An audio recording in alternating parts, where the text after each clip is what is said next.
5:30. I'd like to call this meeting to order. Roll call, please. Mayor Louis Trujillo, Present. Councilor David Romero, Here. Councilor Elaine Rodriguez, Present. Councilor Michael Montoya, Present. Councilor David Ulibarri Jr. Here. Thank you, Mr. Mayor. We do have a quorum. I pledge allegiance to the flag of the United States of America and to the republic for which it stands, one nation, under God, indivisible, with liberty and justice for all. Mr. Montoya, do you care to lead us in a moment, please? Moment of silence.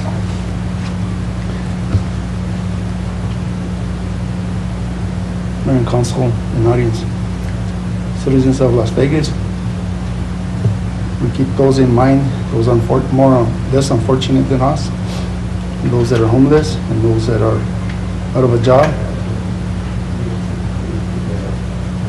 We ask that our Lord be with them during these hard times, and we pray for our nation also. Thank you, Mr. Mayor. Thank you.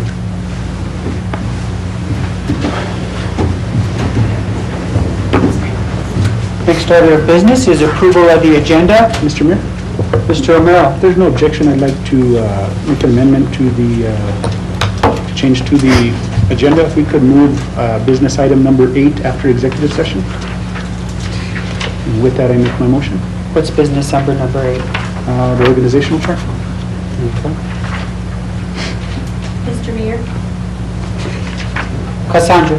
I also have an amendment to the agenda to continue item number 10 to next week's meeting on October 21st. That is the presentation by Fire Chief. And then my motion to include those changes. Very well. We have a motion on the floor. I'll entertain a second, please. A second. Second by Ms. Rodriguez. Roll call, please. Councilor Montoya, Yes. Councilor Ulibarri Jr., Yes. Councilor Romero, Yes. Councilor Rodriguez. Yes. I have a motion by Councilor Romero, a second by Councilor Rodriguez. Thank you, Mr. Mayor. Motion carries. Thank you. Mr. Mayor, next item on the agenda is public input, and at this time we have none. Okay. Next item is mayor's appointments, reports, recognitions, and proclamations. And I know you have a pet, I think. Yeah. Can I do that prior? Yeah. Come on up. So these people are from the Animal Welfare Coalition, and they brought a beautiful kitty. What's your name? This is Trissoria. Hi. Come on, cutie pie. She's a little excited. She's okay. Oh my God. Super playful. Oh. Who needs a kitty?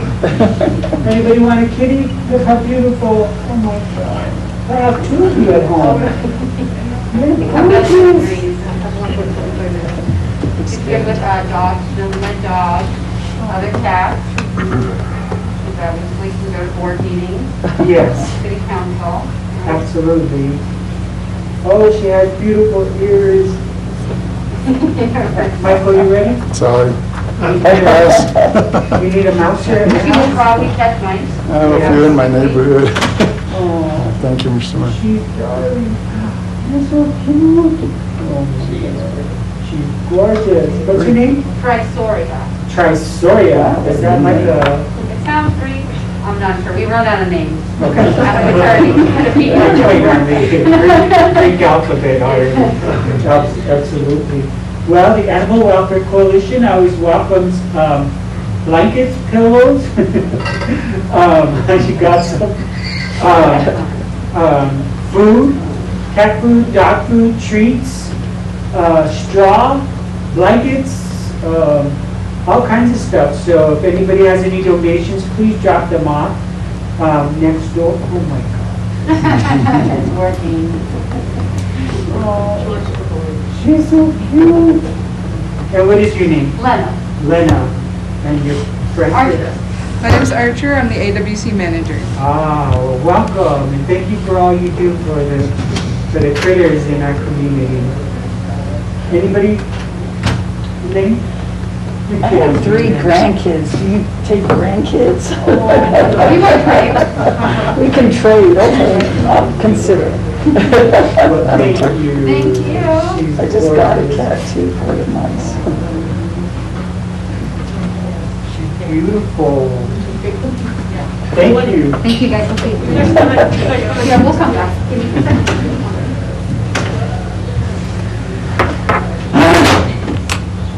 Those little eyes, my God. So we have a proclamation for the sesquicentennial year of celebration for the First United Presbyterian Church in Las Vegas. If you don't mind, Cassandra, would you come up, the people who are representing Corky, and there we go, from the church. If you'll just introduce yourselves, that would be wonderful. Thank you for donating those. Oh. Go ahead. Yeah. I'm Carol Linder, and I'm an elder in the Presbyterian Church. And Pastor Katie Palmer is out this week on study leave. And so she didn't realize that it was going to be, anyway, we're really happy that you're doing this and that you're recognizing this church. And I've been a member of the church since 1997. Thank you. Cordell Holderson. I have not been a member since 97. I've been there about 3 years, I think. Oh, wonderful. I transferred membership there.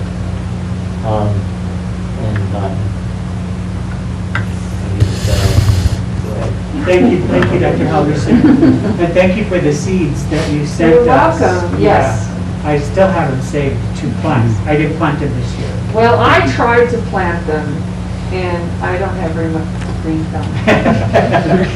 All right, Cassandra's going to take the honor of reading the proclamation. Thank you, Mr. Mayor. Thank you. I'm going to remove my mask if that's all right. Go ahead. Whereas a Presbyterian church was established near the plaza in Las Vegas by John Annan and Jose Inez Perea in 1870 and reestablished as a Spanish mission church in 1884, along with the churches in Chacon, Mora, Holman, and other communities. And whereas the arrival of the railroad in Las Vegas resulted in establishment of another Presbyterian congregation, which built a church on Douglas Avenue in 1880. And whereas the two Las Vegas churches plus the Presbyterian church founded in 1902 in Trementina, New Mexico, combined in 1960 as the First United Presbyterian Church of Las Vegas. And whereas First United Presbyterian Church and its predecessors have spread the good news of Jesus Christ by teaching this message and by attempting with human frailty to follow the requirement of Micah 6:8 to do justice and to love kindness and to walk humbly with your God. And whereas John Annan established one of the first schools in Las Vegas in 1870, a school whose later students relocated to Albuquerque, providing the core boarding students for the newly opened Manal School.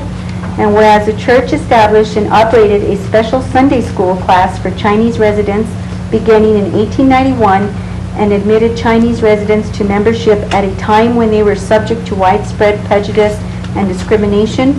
And whereas the church was one of the first to broadcast its church services on the recently founded KFUN radio station in 1942, and whereas the church provided job training for Las Vegans in the 1960s by starting a camper shell manufacturing business and a Sharpall shop, and whereas the church worked with others to open the Alcohol Health and Information Center in 1967 and obtained funding from the National Presbyterian Board of Missions for a building to house it on Socorro Street, and whereas the church joined St. Paul's Peace Church and other congregations to provide a coffee house environment and programming for young adults at 714 National Avenue in 1968, and continues to provide support for Highland students through their LIFT, Living in Faith Together, non-denominational campus organization. And whereas the church opened the New Horizons Preschool 1972 and operated it as a mission of the church for 45 years with daycare including preschool, long before early childhood education was considered essential. And whereas the church worked with others to open the La Salida Drug Rehabilitation Center on Bridge Street in 1973, and whereas the church and others founded Samaritan House in 1977, providing use of the church's mission building on Socorro Street until 2006 to provide shelter and meals for the homeless, as well as a thrift store. And whereas church members have continued to be involved in the Samaritan House Incorporated to the present, as its operations have grown and moved to various locations in the community. And whereas the church joined others to establish the local Habitat for Humanity group in 1980, and whereas the church started mustard seed grants in 1998 and has since provided almost $200,000 to support new projects started by area nonprofit organizations, and whereas church members provided the impetus in 2001 and leadership for local participation in Church World Services annual Crop Hunger Walk, raising over $163,000 with $38,000 supporting local food banks. And whereas the church, in partnership with other churches in Las Vegas, operated the Lobos program from 1996 to 2004 in an instrumental outreach program for the community's youth. And whereas the church has established the Old Town Mission Community Center, Home of the Spot, a community and youth services center at the Socorro Street location in partnership with United Royal College, and whereas the church is spearheading the planting of a community plantation grove of trees in the Gallinas River Park in cooperation with the Watershed Alliance. Now therefore be it resolved, I, Louis A. Trujillo, Mayor of the City of Las Vegas, New Mexico, along with members of the governing body, hereby proclaim year 2020 as a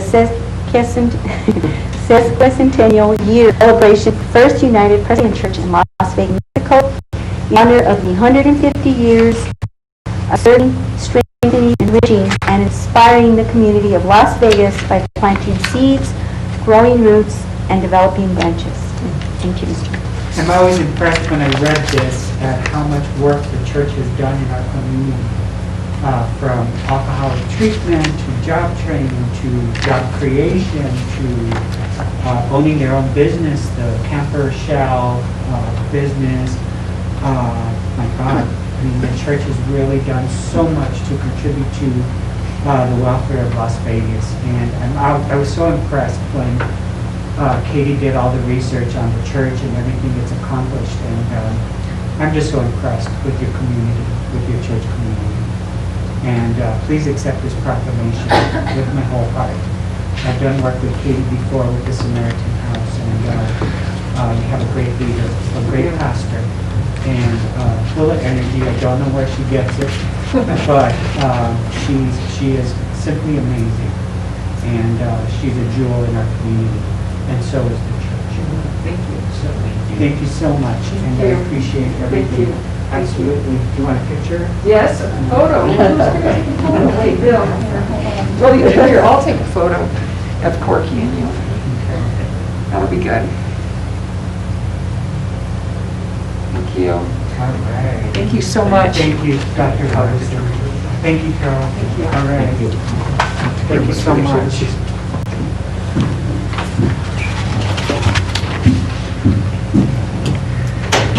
And the next one is a proclamation and for the Silver Threads of Northern New Mexico. I was impressed when Mrs. Rivera sent me a list of all the projects that the Silver Threads do in our community. So they do, I think today they're presenting teddy bears for the fire and police, I'm sorry? Police department and fire department. And so they'll have stuffed animals to give to people when something very bad happened. They'll have something to give the kiddos that they could hang on to. And if you'll come forward, and Mrs. Rivera, if you could just tell us a little bit about your group and, oh, okay. I'm sorry, your first name? Gloria. Gloria, I thought it was, sorry. Let me get the police chief in here, so he can accept the... I don't know if you want to grab.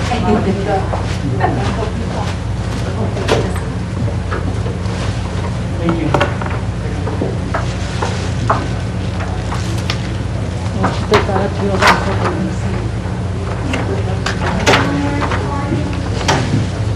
Yes, thank you.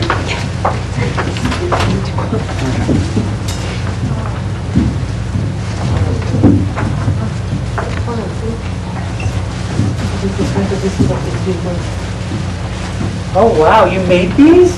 No, they were donated. Oh. There's another puppy. I'll take that one home.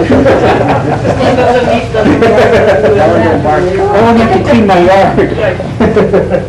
Okay, we're a cooking group, and we're called Silver Threads of Northern New Mexico. We've been in existence for like, what, 12, 13 years, maybe longer. We consist of 16 members, and we do a lot of community-based projects.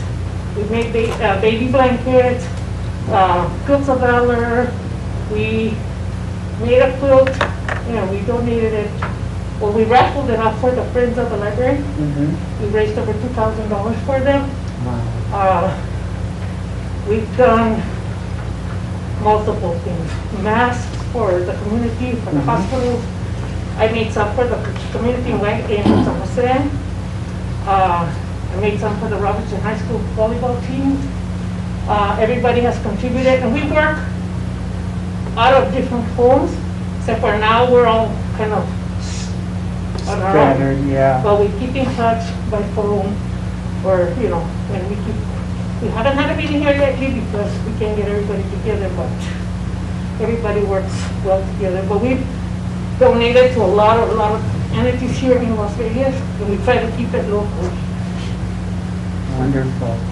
Mrs. Rivera, anything? Well, like I said, we've done blankets, we've done receiving blankets for the babies. We've given stuffed animals and blankets to the state police. We've done blankets and stuffed animals for the city police as well. And the reason we do that is because if there's a fire, those kids have to be removed from their homes, and they have sometimes nothing to cling to, and so a blanket, a stuffed animal, something that they can cling to really helps. And we have given some to CASA, and as you know, that they're physically and sexually abused children. And so we have blankets for them, we've made pillows, pillowcases, stuffed animals, we've given them that they can have something to cling to as well.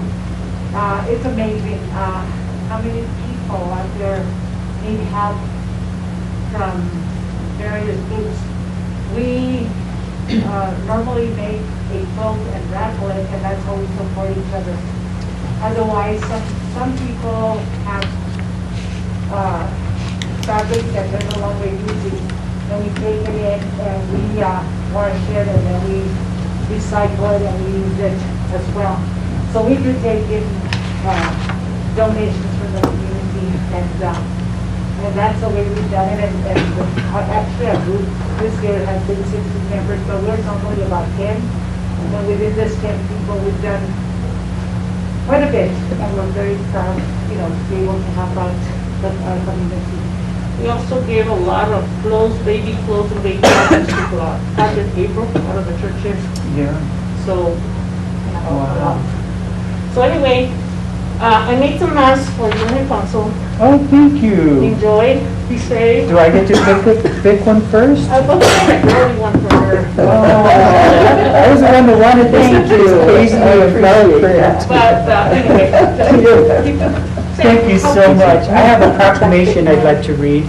Silver Threads of Northern New Mexico. Whereas Silver Threads of Northern New Mexico is a social and quilting group composed of past and present fiber artists from the Luna Community College Quilting and Sewing Program. And whereas Silver Threads of Northern New Mexico's mission is to provide quilts, blankets, pillows, toys, bags, pillowcases, and anything else they can make and give to cheer and aid people in the San Miguel and Las Vegas communities. And whereas Silver Threads of Northern New Mexico receives donations of fabric, yarn,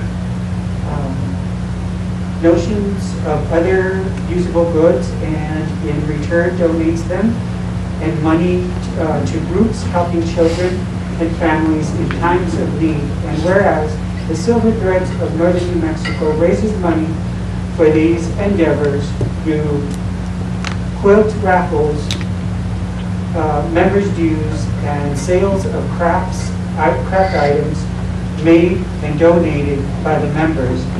And now therefore be it resolved, I, Louis Trujillo, Mayor of the City of Las Vegas, along with the members of our governing body, hereby recognize Silver Threads of Northern New Mexico and their dedication to helping those in times of need and for representing Las Vegas and the state of New Mexico. Thank you for everything you do. I appreciate it so much. Thank you so much, Gloria. Thank you. All right. And we have our chief here. We have one chief here. So come on up, chief. And if somebody has a... Hi, how are you, sir? A camera. Hi, how are you? Do you have a camera, Bill? I'll get my phone. Okay.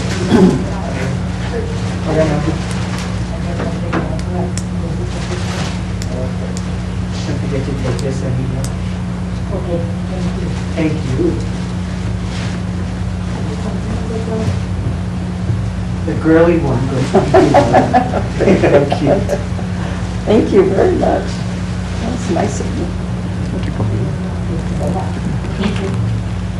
We want the Mary now, come on.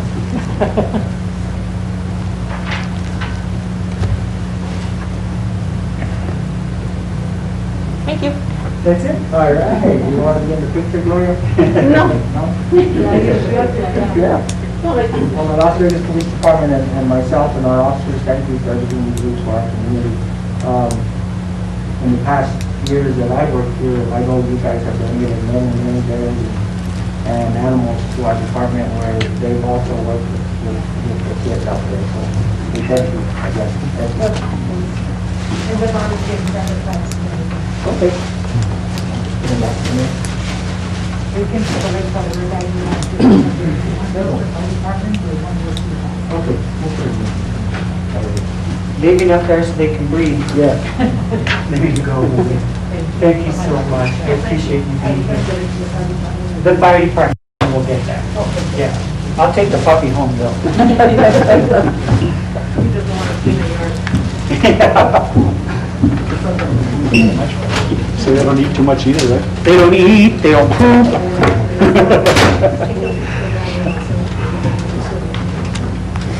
Thank you so much. Thank you for having us. Absolutely. Come back and see us. We will. Bye-bye. Next item on the agenda is council's reports. Ladies and gentlemen, go ahead, Elaine. I have a couple of things to report on and bring up. One, I hope tonight, and we may be getting this, a report on Mountain View Road. I'm getting quite a few calls on the status of the work that is being done on that. And then a second issue was brought to my attention, and it's more of a procedural issue, and it's to probably the police chief in regards to DWI arrests that are made during the weekend.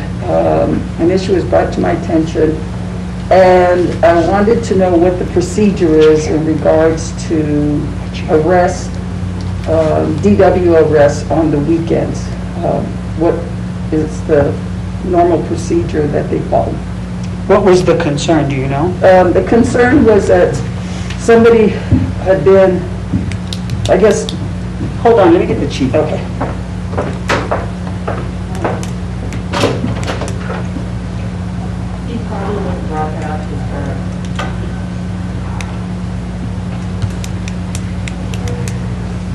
Yes. Oh, it is pretty. Okay, thank you.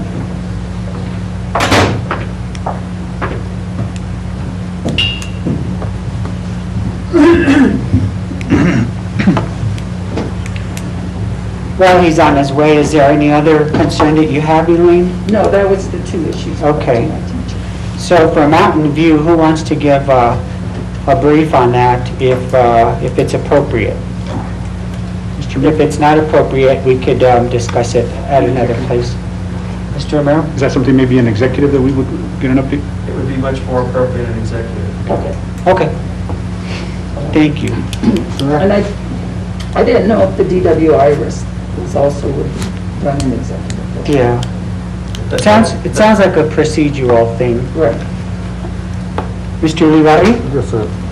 Mr. Mayor, Bill, can you have the streets go by on Romero, Salazar Street, King, and West National? They're still dead streets. I know we had a project going on and we haven't been able to start on those streets. But the streets are still dirt streets. They're real bumpy. We need to get a grader out there and see if they can get them a little level. Okay, could you say the name of the streets again, please? It's Romero Street, Salazar, King, and West National.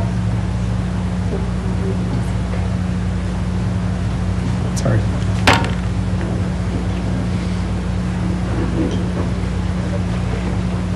Thank you, Mr. Olivari. Anything else, sir? That's fine, thank you. Okay.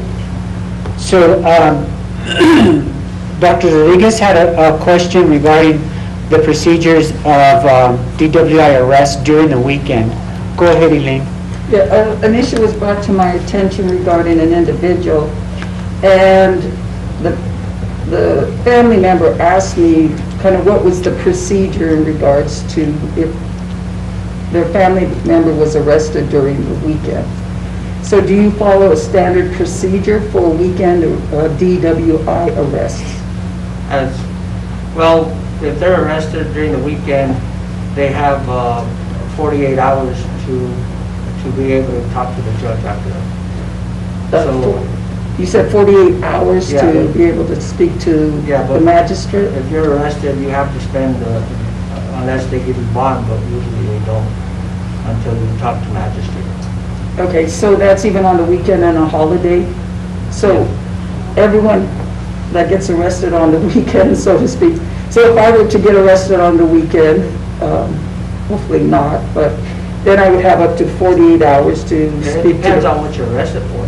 A DWI. So the DWI, yes, you would have to spend to the judge because the criminal complaint, it just depends on what type of DWI.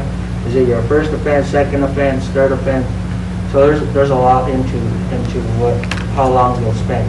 Or if they give you a bail, bond, so there is some, but if it's during the weekend, even during the week, I mean, some people, they try to get those bonds and preliminary, not preliminary hearings, but their first hearing out so they could get out. Usually they get released on only cognizance or bail. So it just depends on the Yeah. individual and their kind of past history. Right. But are there any cases where the individual would have to stay the whole weekend and the holiday before they would be able to speak to a judge? I'd have to ask the courts on how they do the process for the holidays because they're not working, but under the rights of the individual, they're allowed that 48-hour due process. Okay, all right, thank you. Thank you. Anybody else? Mr. Mayor, Mr. Matara, go ahead. I'd just like to take a moment to thank Ms. Costello for taking over last week for our city manager and attending to some issues that I had. But I think everything went pretty smoothly, so I thank you, Mr. City Manager. I think she did a wonderful job. And also, I want to thank our city manager and his staff for addressing some issues that I had this last 2 weeks, concerns from citizens.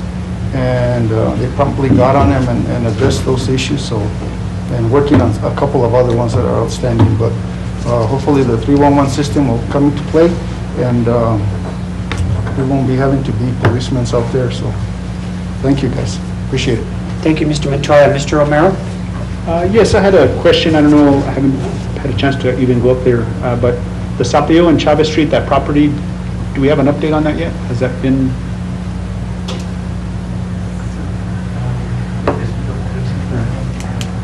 I'm not sure. I don't know. We could get you an answer. We don't know off the top of my head. Okay, and then the next part is, I know we've all, brought concerns as far as code enforcement. And one thing that I do acknowledge is that they're doing a good job as far as now that ordinance that we passed. I know individuals have received those letters as far as the the building, the ordinance that we just passed, yeah, and I know individuals are getting that, but I guess my question is, how are we prioritizing some of these issues that we brought to you along with, you guys are seeing these vacant buildings, you're tagging them. I mean, what's the priority list that we're following? As far as, these are, I don't know if this has been, maybe I should have stopped over there before I came to the meeting, but if this hasn't been addressed, and I don't know if some of your guys' issues have not been addressed, how are we prioritizing those and then, these vacant building things that we're handing out? Well, let me just say, there's two ways we do it, Tim. The ones that rise immediately to the top of the list are those that pose a public safety issue. And so when we heard, for example, there was one in Councilor Rodriguez's district that was where people were afraid, physically afraid, because we had a house that was abandoned, and it was, but it had been invaded by some homeless people. And the people who lived in that area were calling. They called her. They called us. They were crying, and they were saying that they were going to leave the city. And so we that kind of an issue. Or we have another house where the roof poses it's a tin roof, and it's just kind of flaps with the wind, and that's an immediate danger to the neighbors. If the wind comes and takes it off, it could hurt somebody. Those kinds of things that are obvious rise to the top of the list. The others kind of, and Bill can chime in on this, I think we have a list and we kind of take them as they come. So, I got 2 calls today and I sent them over there. They weren't things that I thought, were things that were of imminent danger to anybody. So what I told the people that called is that we will address these as soon as we can. And they get on our list. And then how are they addressed? Some of them are pretty easy. It's like, they're not a danger to anybody, and sometimes it just takes a call, a visit from the code enforcement officer, and they are, the concerns are addressed. Others are more complicated legally, and so those, they may be addressed right away. They may be, we try to take them to the first step immediately, but before you might actually see something happen, might take a little bit of time, because we have to respect everybody's due process and those kinds of things. And so we've got timelines that we deal with, and those often go to the attorney for his assistance and insights and how do we address those things.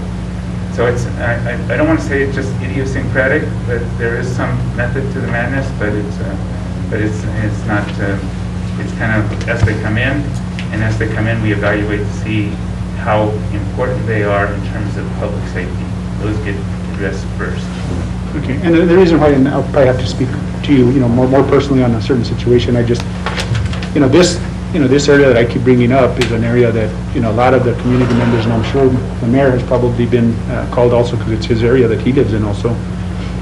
So it just, and then one of the people that received, a vacant building warning, basically is what it was.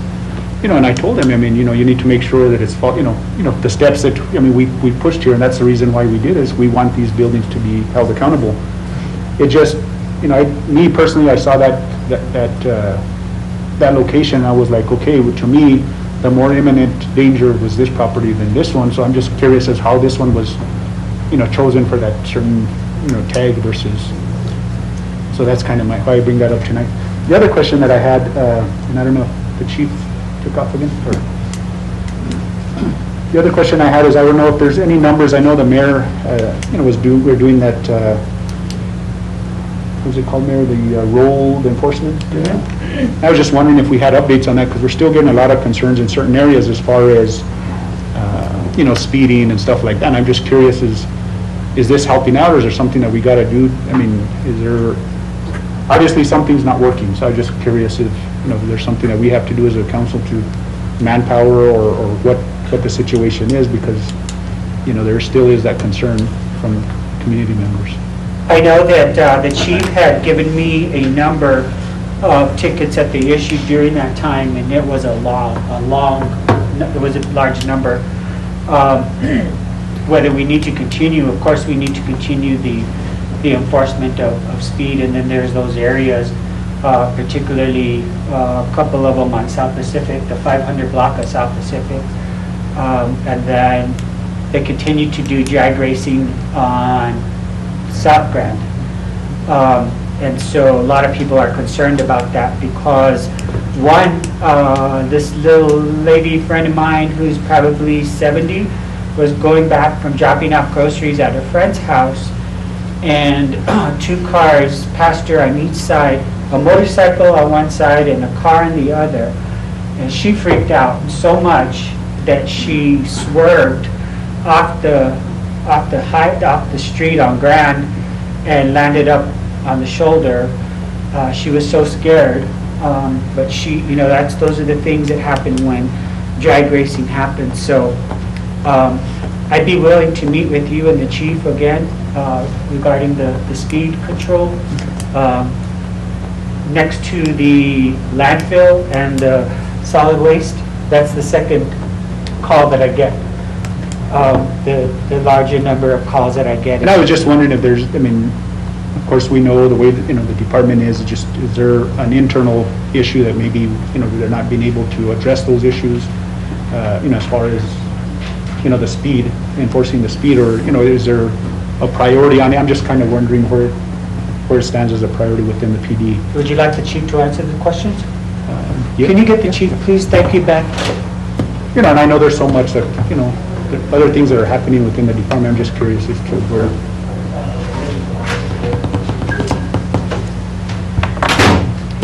Chief, Mr. Romero is bringing up issues regarding speeding.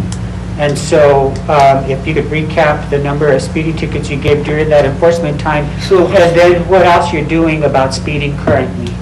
So slow your roll, we issued about 122 tickets.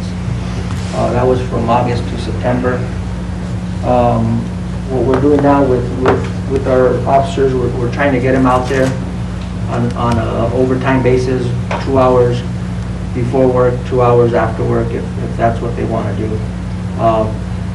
We have a lot of,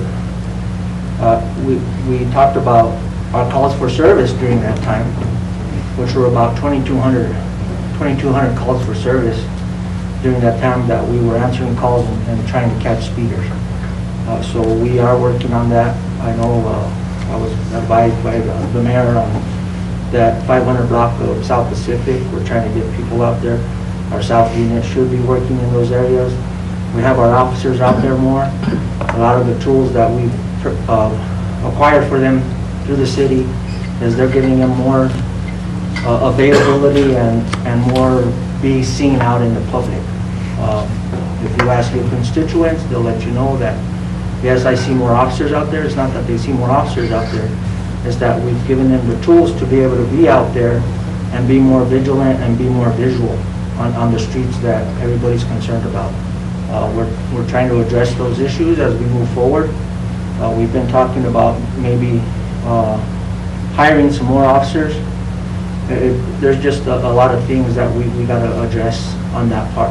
And the reason why I bring it up is just, there's that frustration that, we're trying to address it, and you're trying to address it, and it I was just wondering if there's like an internal problem, that way we could at least, respond to our constituents, say, well, the calls are, of course, that's a number one. There's other priorities, I'm sure sometimes that happen that they can't stay in patrol, but, just wanted to know where it stands within. So what I've done is I've gotten my map power from my investigations section, and I've put them out on the street for right now to assist our patrol officers.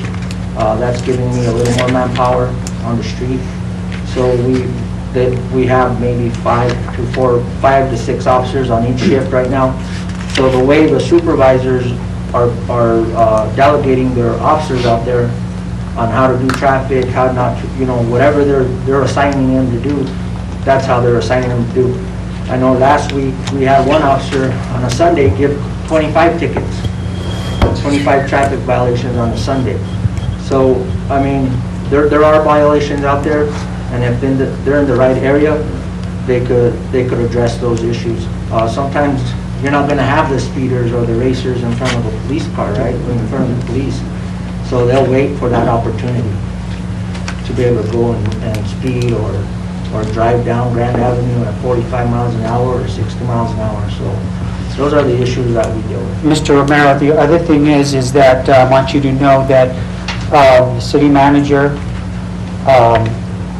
Scott Aaron, the chief, and myself met on Friday for the first meeting to discuss all the things that are happening at the police department regarding hiring and the pay and all those issues. So Bill has since met with Adrian since our meeting on Friday to address some of those issues. This issue is not going to go away.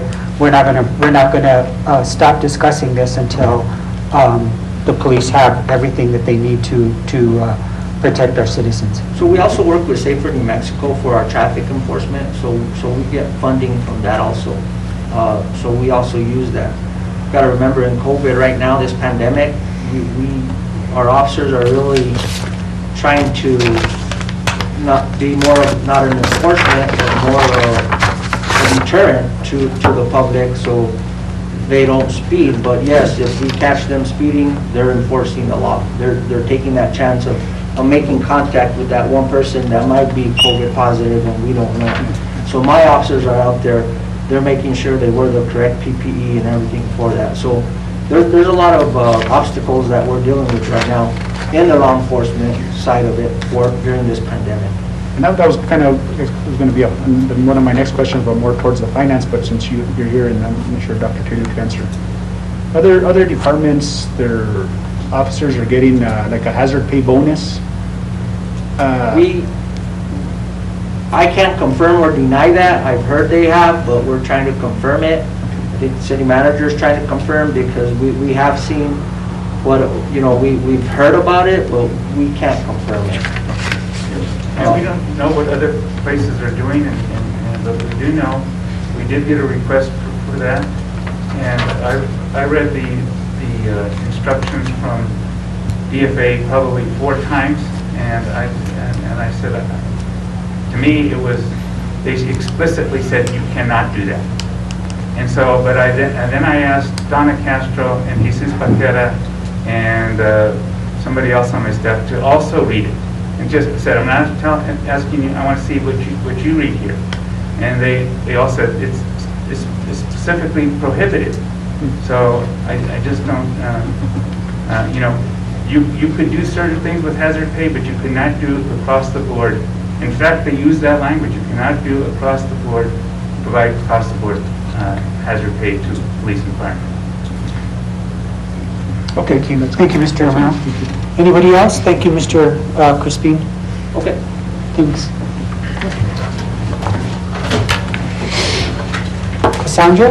Mr. Mayor, next item on the agenda is approval of minutes for September 9th, 16th, 19th, and 29th, 2020. Mr. Mayor, I make a motion to approve the minutes as presented. Motion on the floor, second please. Second. Second by Mr. Ulibarri. Roll call, please. Councilor Rodriguez? Yes. Councilor Romero? Yes. Councilor Olivari Jr.? Yes. Councilor Montoya? Yes. I have a motion by Councilor Romero, a second by Councilor Olivari Jr. Thank you, Mr. Mayor. Motion carries. Thank you. Next item on the agenda are business items.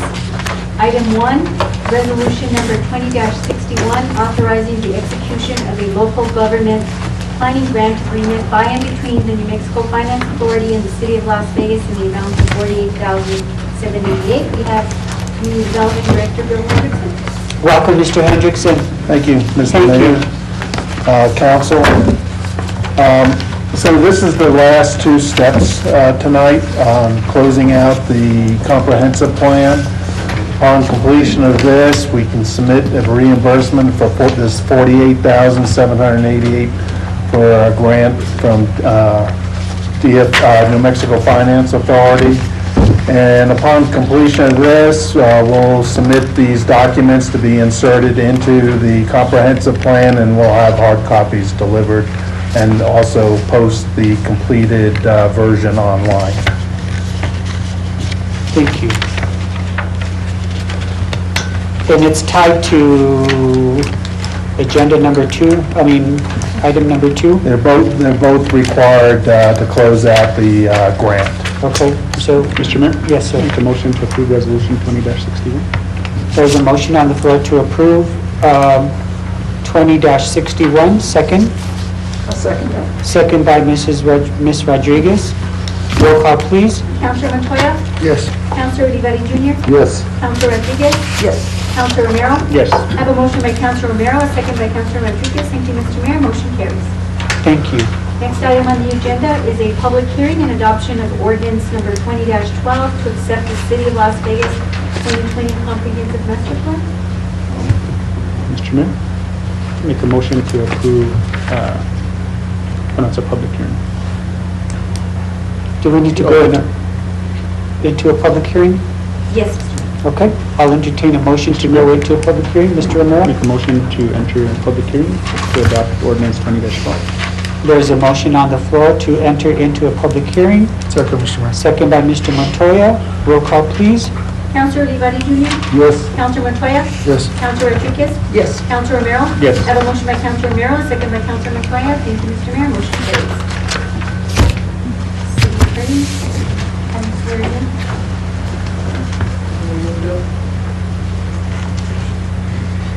I affirm under penalty of perjury I affirm under penalty of perjury, that I will tell the truth, I will tell the truth, the whole truth, the whole truth, and nothing but the truth, and nothing but the truth. so help me God. So help me God. Council and Mr. Mayor, again, this is another requirement of the implementation of the comprehensive plan. And so I request that council approve this. Thank you. Mr. Mayor, Mr. Montoya? this is a 5-year plan, right? That's correct. And the last 5 years, the last time it was done in 2011? That's correct. And what was accomplished in that plan? I can't really speak to it specifically. Okay. And who's in charge of this deadline to make sure that we meet the deadline on this one? So I think it's the requirement of both the city management and council to put this thing into operation. Whether it was put in operation, some of the things before or planned or talked about, I can't really speak to that. But this is, my intention is to push through some of the projects which we are already working on already. And just to clarify this is for funding for this coming year and the next 4 years or 5 years for legislative funding. Included on there. In the comprehensive Yeah. plan? So yes, well, some of the items are on the ICIP. And I think we discussed that earlier. And then some of the things are going to have to go into planning. Some of the recommendations are our parks, for instance, our public buildings, the city buildings, and having plans and processes in place to, what are we going to do for the future, for over the next 5 years? Thank you, Mr. Henrique. Thank you, Ms. Rodriguez. How often do you give reports? We have this comprehensive plan, and are reports given every 6 months, yearly to the city council in regards to what has been accomplished? I don't think there's anything set up specifically for that, but it can certainly be done. That's a good idea. And maybe council could decide on how often we want to hear, about the progress on the plan. Mr. Mayor? Mr. Mayor, I wanted to add to that because that's kind of what, in the past, I know we're not here to talk about the past, but, we're here to talk about the future and get things going. And, previous councils have just approved a lot of these procedures and comprehensive master plans, but then, we formally adopt them, and then, we come up here and we have our own different ideas, and that's what throws things off. And I think it's important for this council to, let's start setting the trend and doing things the right way. And we adopted, this goes from buildings to governance. This whole plan is a lot, and it's about accountability. And I like the idea of, setting it up, or at least, a check mark. Somewhere maybe in this room, we could put, put all the, the ideas that we want to accomplish and goals. And I think that's probably where you wanted that, the work session. And I agree with that. is that we have to be more accountable. Okay, the comprehensive master plan, we haven't done this, we haven't, just, you know, a lot of these items we haven't touched, and it makes no sense for us to approve them if we're not gonna, you know, make that commitment and get things done the right way, because what happens is a change in leadership happens, and, you know, then that new mayor has their own ideas, and everything, you know, goes to the wayside, and we wasted, Sure. you know, those consultants that we, you know, that they put a lot of work and effort, you know, the staff that put, you know, work and effort into this, and, you know, I just would ask, you know, mayor and council that let's start setting a, you know, a positive trend here and start following some of these things that we're approving. Can I do this right now? Can I give directive to the city manager to put this, to give us a quarterly report on the progress? The second thing is, I'd like to have a special meeting for looking at the master plan and to sort of do a blueprinting or how we're going to proceed with the master plan.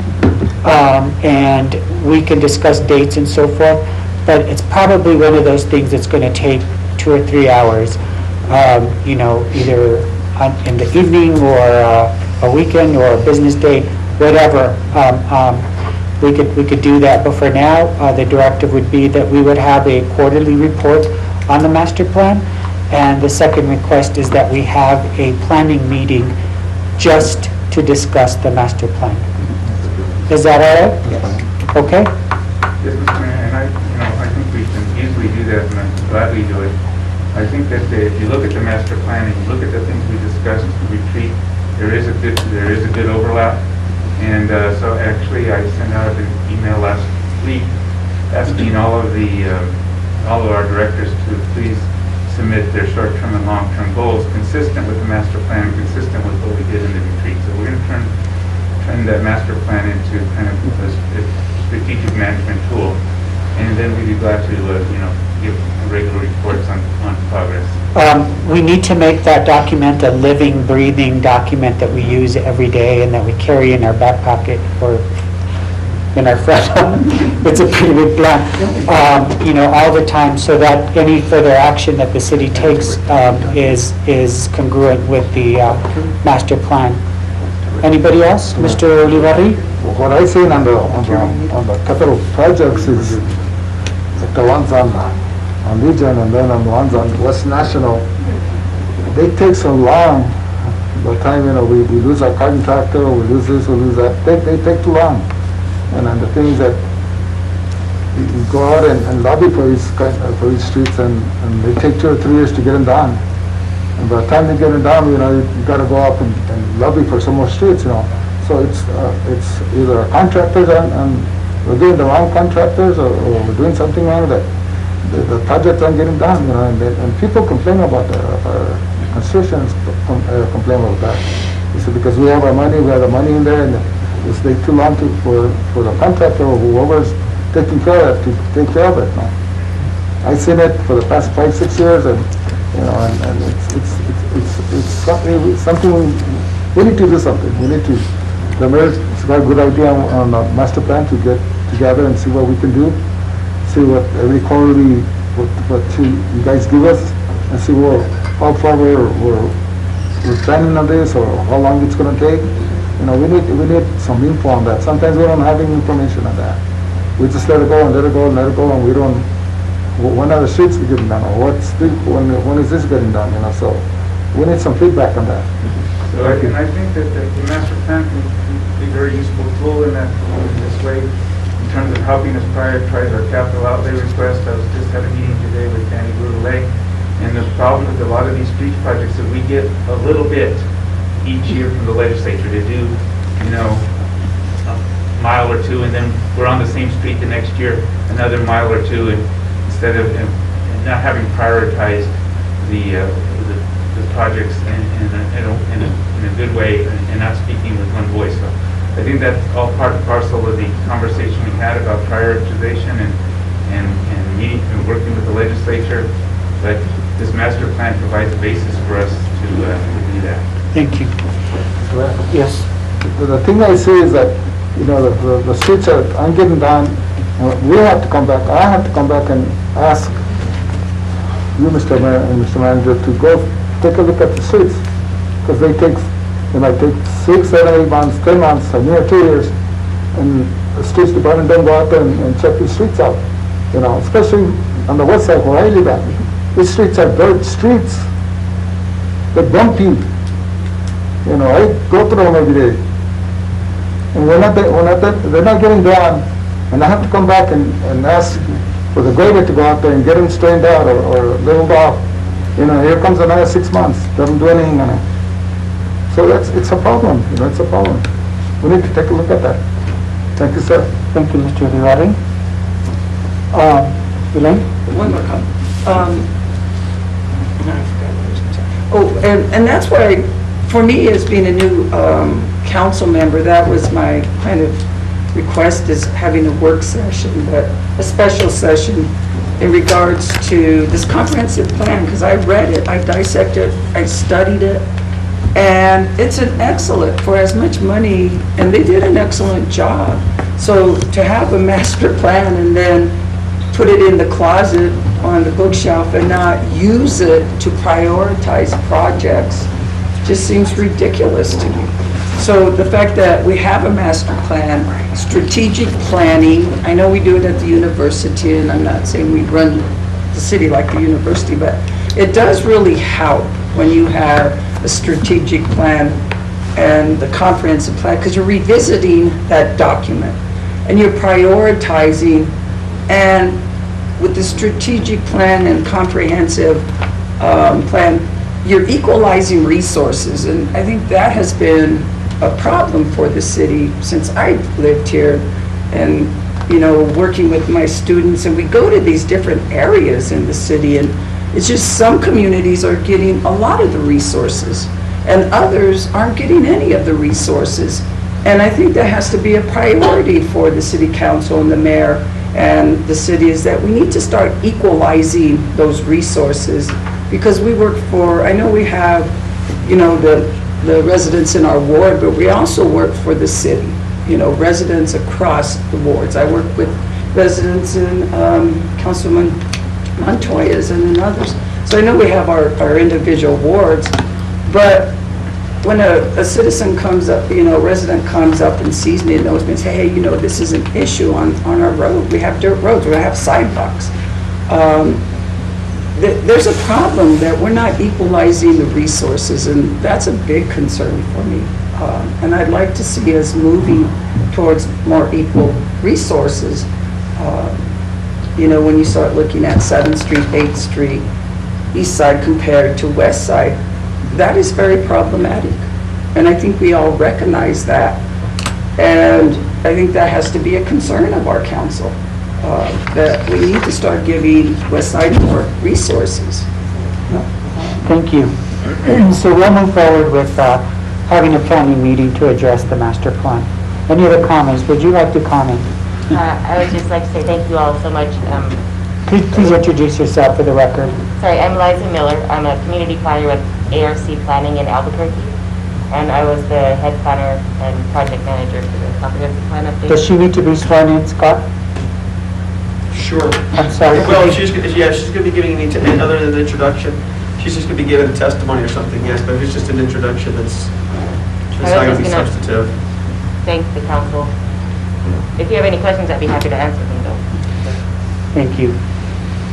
So I just wanted to thank you all and let you know that if my services would be helpful at the meeting, let me know and I'll be there. We will take you up on it. All right, well, Yeah, absolutely. thank you. It was a great pleasure and honor working on the project.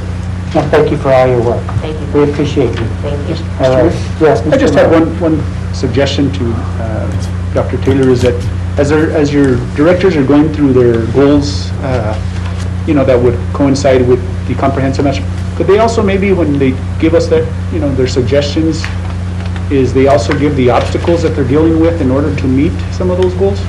You know, I mean, I know in some departments it could be lack of, you know, help, resource, I mean, different things, so maybe if we could also get that from them. Yeah, we're looking at doing that. We're looking at doing short-term, long-term. I mean, some of them are just clearly resource issues. Yeah. So we'll note all of those things. I mean, as staff, I think we're really glad to hear this because our concern also was that we go through this, we spend this money, and that this gets put on the shelf. So that the fact that the council is interested in using this as a guide to actually implement policy is kind of music to our ears. Thank you. Thank you, so much. Eliza Miller, for all your, you were, what, 2 years in the project, kind of, year and a half? About a year, yeah. Thank you for all your work. Thank you. So what is the pleasure of the council? Do we have to go back into, Mayor, make a motion to exit public hearing. there's a motion to exit public hearing, second? And Mr. Mayor, to go back into executive also, to go back into the regular meeting? Meeting to Okay, and reconvene. No, there's a motion, second? No second. Second by Mr. Montoya, roll call please. Councilor Romero? Yes. Councilor Ivety Jr.? Yes. Councilor Rodriguez? Yes. Councilor Montoya? Yes. We have a motion by Councilor Romero, second by Councilor Montoya. Thank you, Mr. Mayor. Motion carries. Thank you. Mr. Mayor, I make a motion to adopt ordinance 20-12. There's a motion on the floor, second please. Second. Second by Mr. Uli Rari, roll call please. Councilor Montoya? Yes. Councilor Romero? Yes. Councilor Rodriguez? Yes. Councilor Ivety Jr.? Yes. I have a motion by Councilor Romero, second by Councilor Ivety Jr. Thank you, Mr. Mayor. Motion carries. Thank you. Thank you, council. Thank you, Mr. Hendrickson. Mr. Mayor, next item on the agenda is a public hearing and adoption of ordinance 20-11. This is an ordinance imposing size limits on 6th Street, 7th Street, 8th Street, Mountain View Drive, and Union Drive, and also to repeal and replace ordinance 05-16. Mr. Mayor. We have Danny Mayor, Public Works Manager, and our Utilities Director. Mr. Mayor, I make a motion to enter a public hearing for ordinance 20-11. There's a motion on the floor to enter a public hearing, second please. Second by Elaine Rodriguez, roll call please. Councilor Ivety Jr.? Yes. Councilor Rodriguez? Yes. Councilor Montoya? Yes. Councilor Romero? Yes. I have a motion by Councilor Romero, second by Councilor Rodriguez. Thank you, Mr. Mayor. Motion carries. Affirm under penalty of perjury. That I'll tell the truth. The whole truth. Nothing but the truth. So help me God. Mr. Mayor, council. Good evening, Mayor, Council. Thank you. I'd like to welcome Maria Gavari and Danny Gurule. Thank you for being here. So, Mr. Mayor, I know that Danny's actually been presenting this previously, and I know there were some changes that needed to be made to make it useful for the police department to work with. So Danny did work with the city attorney, and so Danny can go ahead and talk about the changes that we made so that it would be easier for police to be able to make some adjustments. Mr. Gurule? Mr. Mayor, Council, so the changes we made, we're going to go ahead and try to do it as class 7 and 8, which are heavy trucks. And there should be a diagram on your screen there that shows what the class 7 and 8 are, which is 26,000 pounds and above, which will cover all the semis that we don't want on these roads. And it does allow us to go ahead and use, to allow the trash trucks and stuff like that, any furniture to be delivered and stuff like that, just for a one-time use and stuff like that. Thank you. So this will make it a lot easier for anybody to be able to make an assessment. We did leave the weight in just so that there would be that reference that even though it's a class 7 or 8, there's still the tonnage or the pounds. I did want to correct, in the agenda request, we put 14 plus tons, it's actually 13 plus tons to coincide with the class 7 and class 8. And we also included in your package a picture of a printout of 2 different possible signage. Okay. One included tonnage and one included pounds. And the Utility Advisory Committee took a look at both of them, and they recommended using the tonnage in the sign over the pounds. And that seemed to be what everybody was kind of agreeing on, but I wanted the council to be able to provide input on what sign they preferred. Thank you. And as per recommendation of city manager, he would like to add fines will be enforced at the bottom. Okay. So we'll add that as well. To those signs, perfect. Any questions, comments, concerns? Thank you. Mr. Mayor. Mr. Montoya? Thank you. I want to thank staff for addressing this issue. I know we tabled this a while back because we had differences, and the last ordinance didn't work for the last 20 years. So now this has a little bit more muscle. Police can do their job easier. And I was gonna ask, after this, you'll be ordering signs and putting them on north and south of Mountain View and Legion on Grand and then on 7th Street? 6, 7, Six, and they'll be from, actually, it's gonna be from Reynolds down to University, because we gotta allow the semis to actually access like the Lowe's and stuff like that. So we do have it, but Okay. we will have them with the ordinance and the enforcement. Okay. And my other question was this, on Mills and 7th Street, it goes from a 2-lane to a 1-lane, to actually a 4-lane on 518 to a 2-lane on 7th Street. There's been people that have gotten killed in that intersection for rage reasons, road rage. And they're still being aggravated.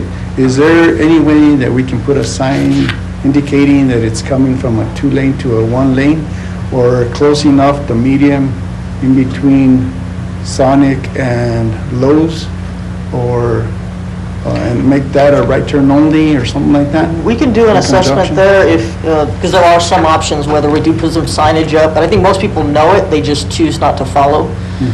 If we could put up, possibly look at how we could taper it a little bit better with some other street Yeah. markers or something. And if you can get assistance from the DOT traffic section, I mean, I'd be willing to coordinate that. Okay, I think we should look at options there first Yeah. and see what we can do. A lot of people are just trying to race themselves across Yeah, and- first. Or to turn left into Lowe's, Yeah, which is everybody my wants to pet go peeve. first. I want to get out of my car and slap. I just want to go to Taco Bell, but as long as I can still get into Taco Bell. I don't do Taco Bell. But it is an issue and it's a problem, you know. So, thank you for addressing that. We will look at options. And I'm glad we finally got this down right, Mr. Mayor. I know it's hard to table items, but it's a tool that we have for situations like this, and I'm glad everybody should be happy with it. Thank you. I think what the city attorney and Danny came up with was a good, little bit of both, and easily We can reviewable. Cassandra helped a lot as well. Thank you. Thank you, appreciate that. Mr. Mayor, Yes, make a motion to exit the public hearing and enter regular session. there's a motion to go into regular session, second by Mr. Olivari. Roll call, please. Counselor Rodriguez? Yes. Counselor Montoya? Yes. Counselor Olivari Jr.? Yes. Counselor Romero? Yes. I have a motion by Counselor Romero, a second by Counselor Olivari Jr. Thank you, Mr. Mayor, motion carries. Thank you. Thank you, Maria. Thank you, Danny. Mr. Mayor, make a motion to approve, to adopt ordinance 20-11. There's a motion on the floor to adopt 20-11. Second, please. Second, Mr. Mayor. Second by Mr. Montoya. Roll call, please. Counselor Olivari Jr.? Yes. Counselor Rodriguez? Yes. Counselor Romero? Yes. Counselor Montoya? Yes. I have a motion by Counselor Romero, a second by Counselor Montoya. Thank you, Mr. Mayor, motion carries. Thank you so much. And are we okay with the tonnage sign over the pounds? Yes. And you'll never leave without me thanking you all for your work. Thank you, Maria, and thank you, Danny. Please tell your crew, we appreciate everything they're doing. They're working very hard. Thank you. We appreciate it. Thank you. Go Broncos. Broncos. Let's keep the football out of this, all right? Especially Broncos.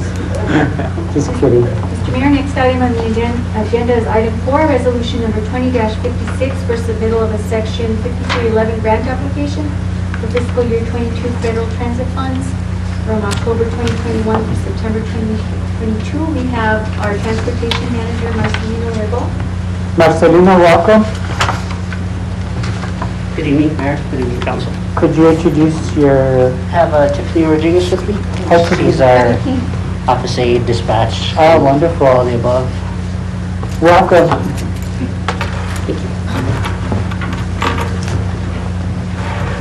She just wanted to give you a brief overview of what we're... Okay. Good evening, Mayor and Council. Good evening. First off, I'd like to introduce myself. I'm Tiffany Rodriguez, the office aide and dispatch of the Transportation Department. With me is Marcelino Raibal, our manager of our department. We stand before you tonight to present our resolution 20-56 for approval. This is done annually as we apply for the FTA Section 5311 grant funding for our department. This application for FY22 grant has been submitted. We would like to go over the amounts that we have applied for for the year starting October 2021 through September 2022. The grants we apply for 3 sections: administrative expenses, which are 80% federal and 20% local match; operating expenses, which are 50% federal and 50% local match; and the capital expenses, which are also 80-20 match. FY22, the total amount applied for is $323,875 with the amount of $123,455 city match. We did not apply for the capital funding for FY22. Attached to your documents, you will find the FY22 application along with all the breakdown of expenses. Please feel free to ask us any questions, and thank you. I just have a question for Jesus and the city manager regarding the amount of the match. Is that comparable with our budget? This is consistent with what we've been doing, and so it's basically a continuation kind of grant. Thank you, Bill. Thank you, Jesus. Mr. Olivari? What's your name? Marcelino. Nice to meet you. Anyway, who does your repairs? They get quoted out. Vehicle repairs, we have vehicle maintenance. We kind of try to get that all set in one and then quote it out. This year, Big O, they usually get it because of the cheaper prices. And do they do all the oil changes and everything? The maintenance stuff, yes. Yeah. Repairs now, we're actually looking at contract. There's a few on contract. Big O is one, Highlands Wrecker is one, and Frankie Tire is another. So depending on the size of repair and what it is, we kind of have to go. We were on contract before with DAG, but there's no city contract anymore. Do you get any quotes from anybody else, any other businesses in town? Like, I've tried to, yeah. It's been really hard to get like breakdown quotes, anything that breaks. because there's businesses in town that they charge hourly on mechanics, so on. If you're just taking it to somebody and they just charge you for what they charge you for, and on your maintenance, on your tires and everything, Tires, we do by the state contract also. Garcia Tires and Franklin Tire are the only two in town that are under state contract. We're trying to follow the state contract a lot more, just because finding anybody that wants to actually work with us is getting harder to do. They weren't getting paid on time. The costs, I remember having to deal with, we had some repair done by Daniel's Auto Tech. So how do you choose the companies that do work for you? Just the hourly wages, or how they charge you? It's based on, I usually know what's going to be needed, like a brake repair. And I ask for a certain type of brake pads, ceramic pads and rotors. And usually they get it based in their hourly. Hourly is about 85 around town. Mm-hmm. So whoever works to that better hourly. Thank you, Mr. Olivari. I have a concern, and maybe Mr. Vaquera and the city manager can look into this. I've heard that this is an issue throughout all the departments, is finding vendors or contractors or vendors to take city vehicles. I'd like to see if Jesus and the city manager, along with some of the directors, could get together and come up with maybe a competitive bid for businesses to apply for, so that we could maybe look at contracts with local vendors, so that there isn't this. I know that for a fact that you probably spend a lot of time calling different places wanting a quote and then waiting for them and so forth. I think that would minimize a lot of redundancy and a lot of busy work for directors and managers trying to find a place to take their vehicle that needs something, as opposed to having somebody on contract that they can always go to. So I'd like to give a directive to Jesus and the city manager and a couple of the supervisors to come up with maybe a competitive bid process, so that we can secure services for auto mechanic services.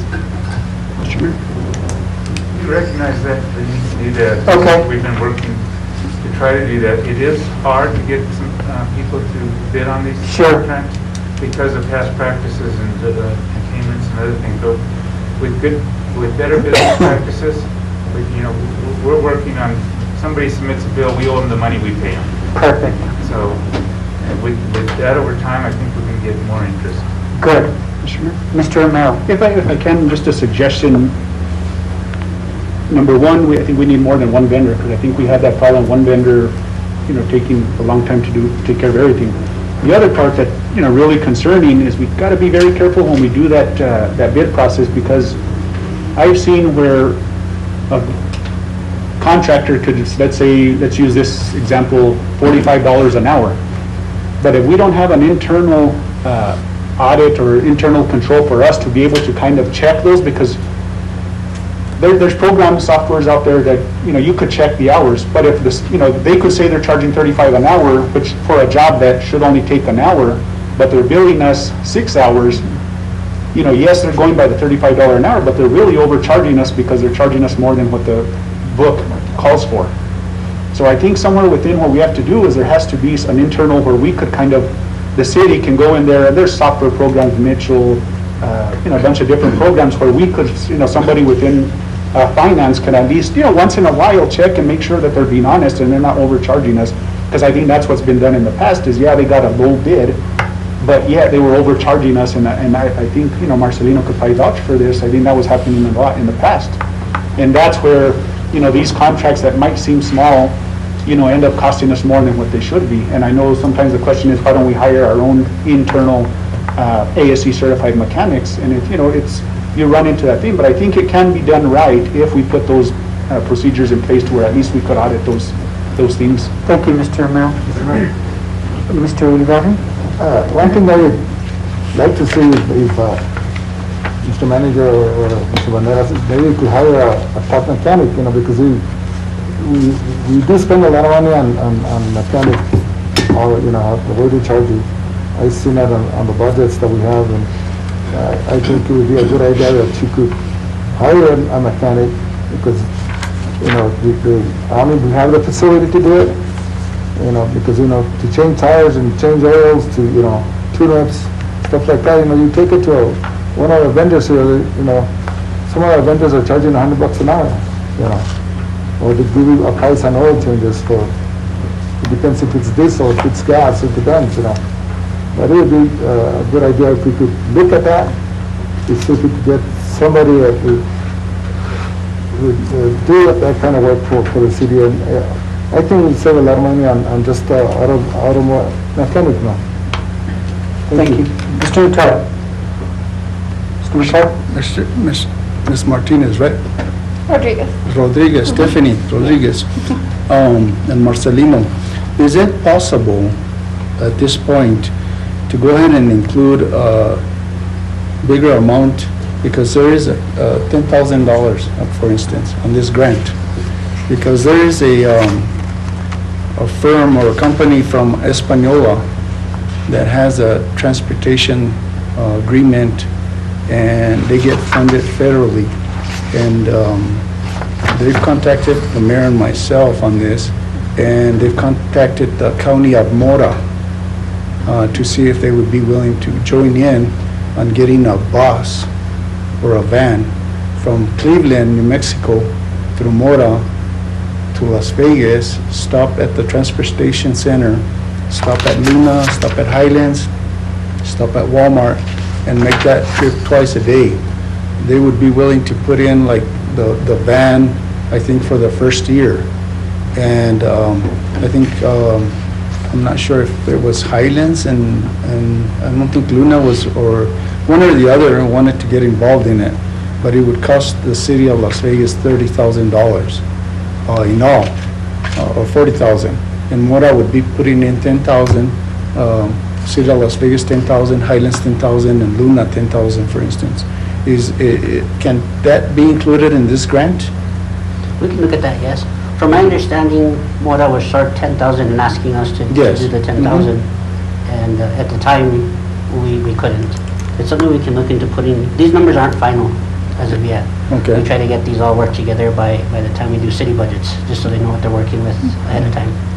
Okay. So we could look at, Because they're willing to Talk to them come at the state before mayor and level. council to show their plan and ask for that, but I figured that maybe a grant or something like that would help us out instead of hitting the general fund or your department. yeah, Of course, it would bring people to the college or to Luna or to town shopping or whatever, twice, round trip twice a day, something like that. So, if you can get back to us on it, and maybe we can include that, and if you let the city manager know, and he can let me know on it, so that I can get a hold of those people. I didn't bring my information with me. They gave me a letter as to how it works. I can and what have the they're email lacking. still. Yeah, but if Can you can, draft the email and- yeah, it'd be nice to include them, because I think that would be a big plus for the city, and If they bring in it here to qualifies us, for then grant. we can take over from there and get them wherever they need to go, yeah. Okay, sounds good. Thank you, Mr. Mayor. Thank you. What's the pleasure of the council? I have a Go ahead, a Mr. little side note. Yes. So for the year FY21, we actually qualified for CARES funding. At this point, CARES funding is covering us from now until September of next year at about $100,000. So that's $100,000 less that the city's gonna have to pay at this point for our department. Good. It's good news. It's a little bit of good news, yeah. Thank you, Marcelino. Mr. Mayor, and may I ask, is there anything that's going on over there that we should know about? Any issues or problems or concerns in transportation? I don't think so. No? Mr. Romero. Going on that, since, so we budgeted 100 and some thousand, right, For the previous year. for the previous year? About 136. So they're gonna cover 100,000, so budgeted, we have some money there. Is there any way we could invest in in equipment or anything with that savings, or no? We are, with that money, with the money, so CARES isn't covering anything on the capital expenses. We are ordering 2 vans in January. Okay, but what I'm saying is, as far as from what the part that the city is saving. That's all up to the city, what they do. Hopefully, maybe they can hold it till the next year. I don't know how that works. I just kind of, Because we will need it we'll need it sooner or later. Our concern was that the budget stays sustainable, so this was a one-time savings, Right. and next year we'll have to go back to funding it again. And so, it's one big pot. I think we ended up with whatever we saved went into our reserves, or we used it for some other purpose, but we knew that we'd be able to fund it going forward. Thank you. What's the pleasure of the council on this item? Mr. Mayor, Mr. Uriari? to approve resolution -20-56. There's a motion on the floor by Mr. Uriari. I'll entertain a second. second. Second by Mr. Romero. Roll call, please. Counselor Montoya? Yes. Counselor Rodriguez? Yes. Counselor Romero? Yes. Counselor Divari Jr.? Yes. I have a motion by Counselor Divari Jr., a second by Counselor Romero. Thank you, Mr. Mayor. Motion carried. Thank you. Marcelino and Tiffany, thank you so much for all the work you do Thank you for for your the time. community. Thank Thank you. Next order of business. Item 5, request to award RFP 2021-01 for the Risk Assessment and Emergency Response Plan to Control Cyber Incorporated. We have Maria Gilbert and Cody Whitman. Maria, welcome again. Good evening, Mayor, Councilors. So this request for approval on this proposal is just a little bit of a background. The city, I think it was in 2018, Congress passed the OEA, and in that it required all cities, different sizes, gave them different timeframes, but they were required to do a risk assessment for their water system and develop an emergency response plan based on that risk assessment.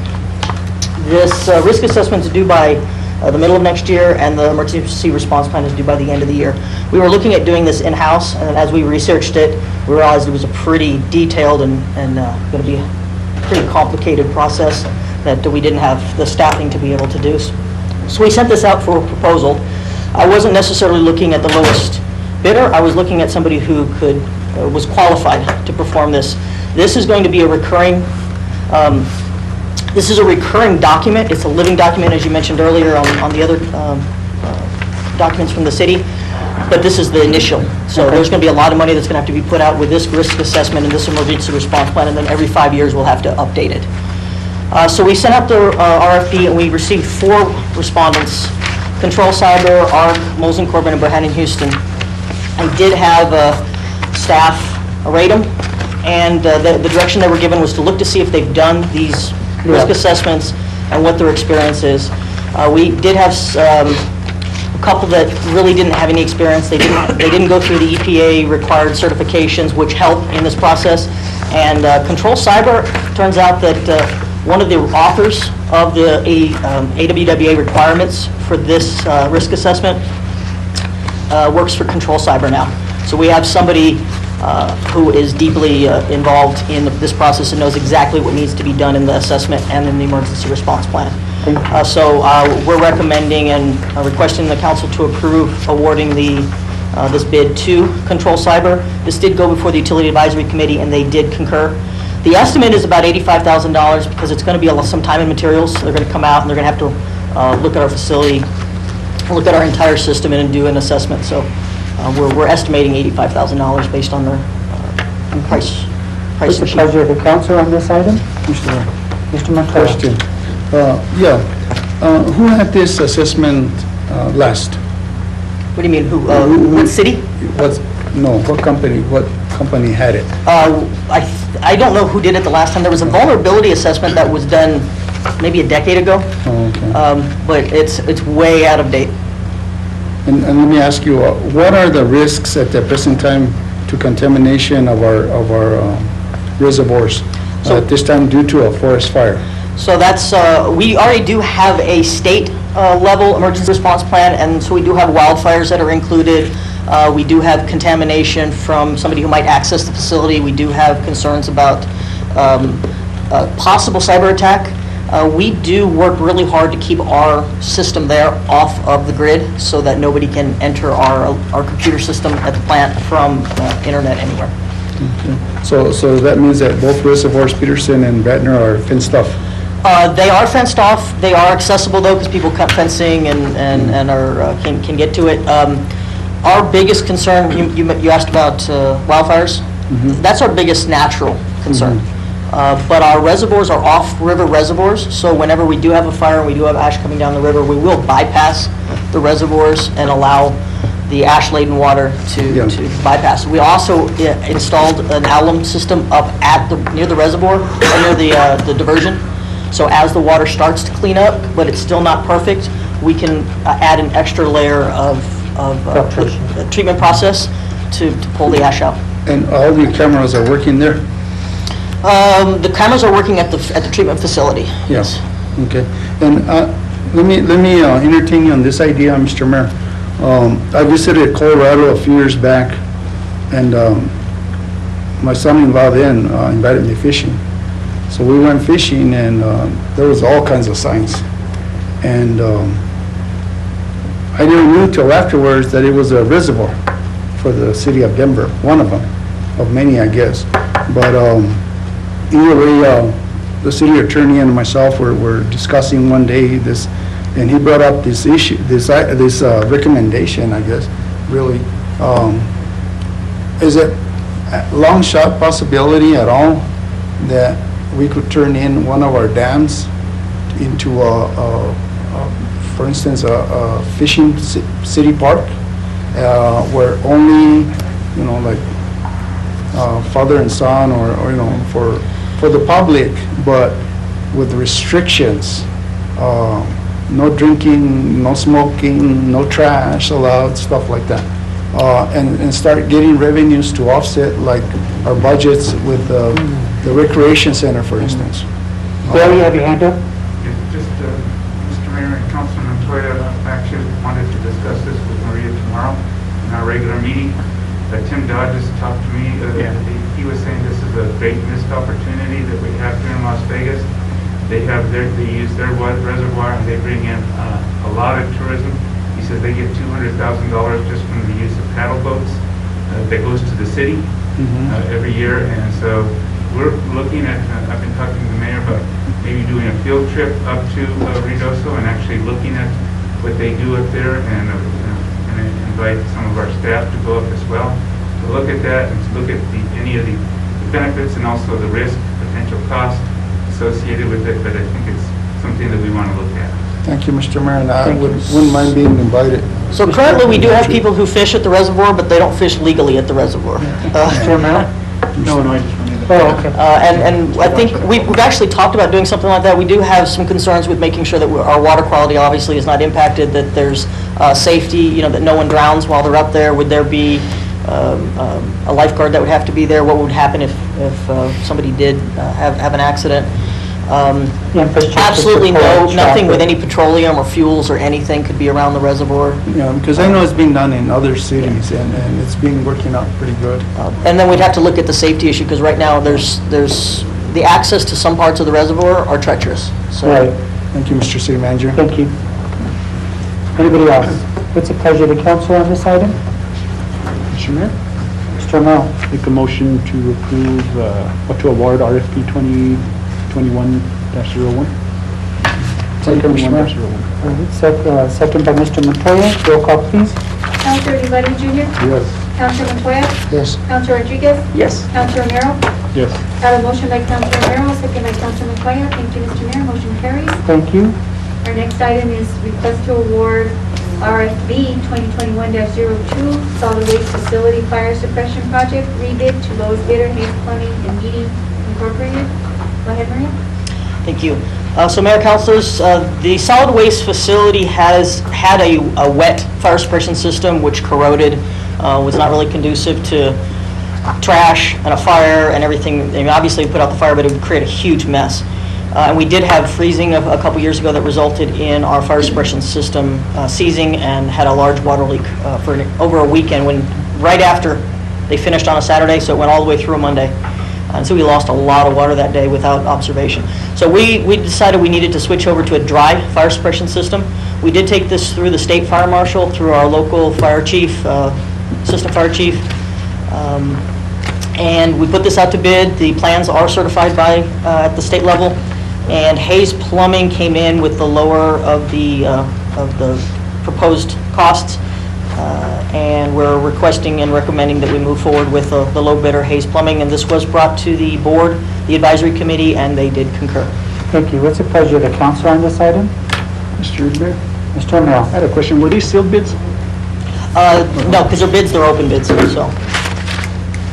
Proposals are sealed, no one can see the numbers, but on a bid, when we open the bids, the companies are here and they can hear the Okay, yeah, bid. so, but they were sealed up okay. until... Yes, they arrive sealed, they go to the clerk's office, and they're open by purchasing at a specific time in front of everybody.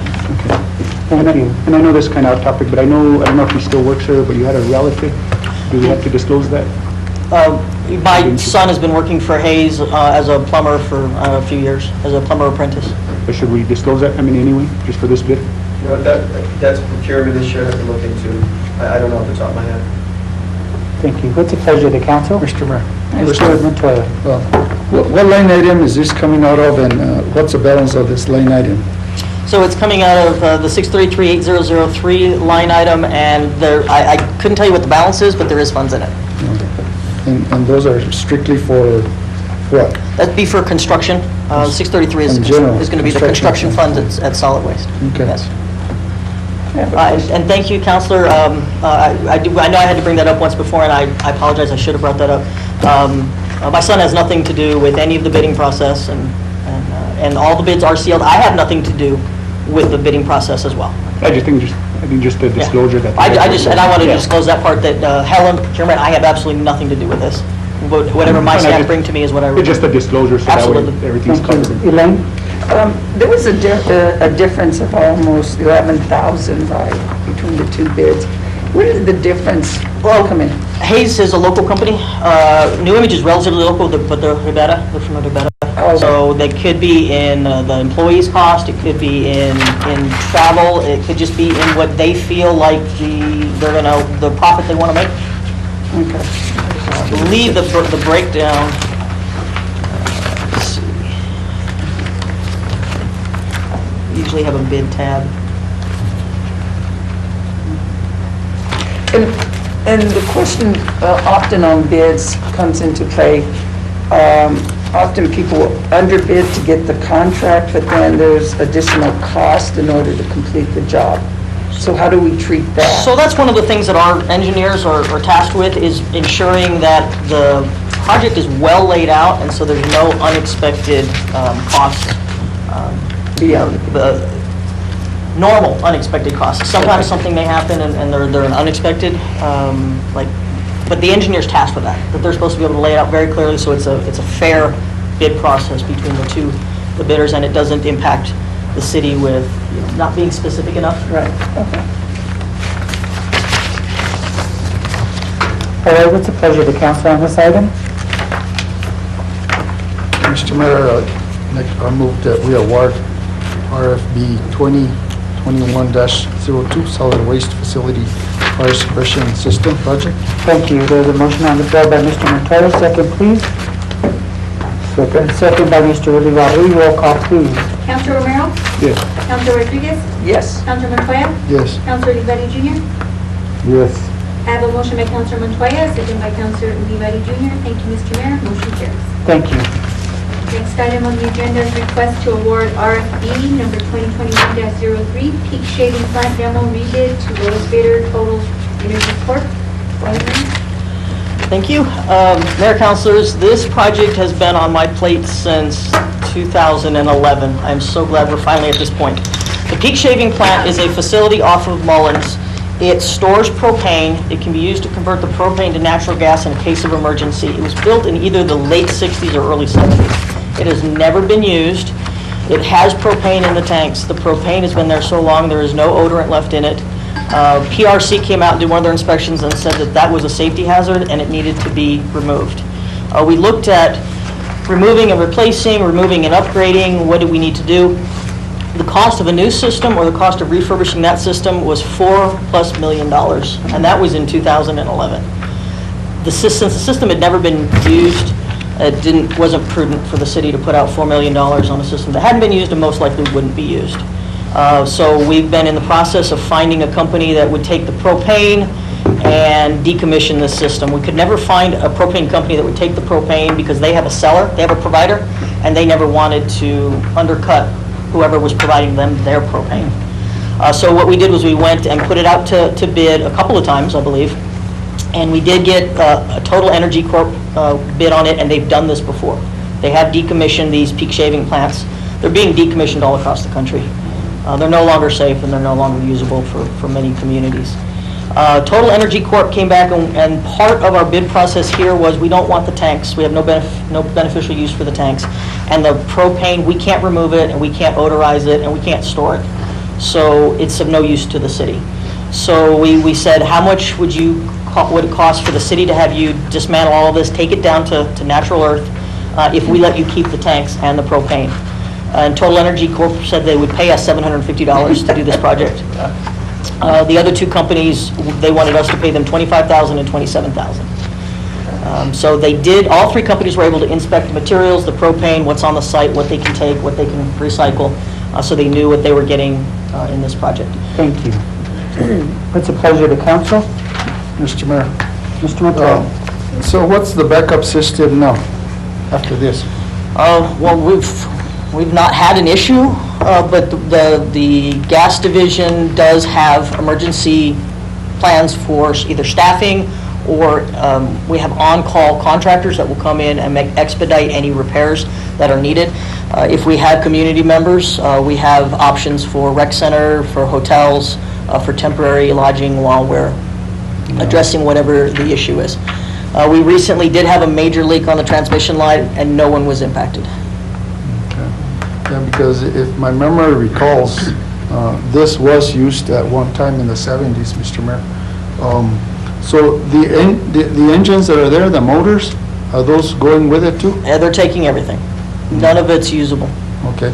And my other question is, are we using that area for stockpiling material, asphalt, rocks, boulders? Yeah, we do have some material that we do. Gas division does store, and I think water sometimes stores some of their millings out there. And that's permitted by EID?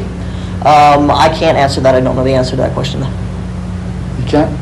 Yeah, I'll have to look into that. Yeah, because I've got complaints from neighbors in the county there that you guys are stockpiling too much what they call junk.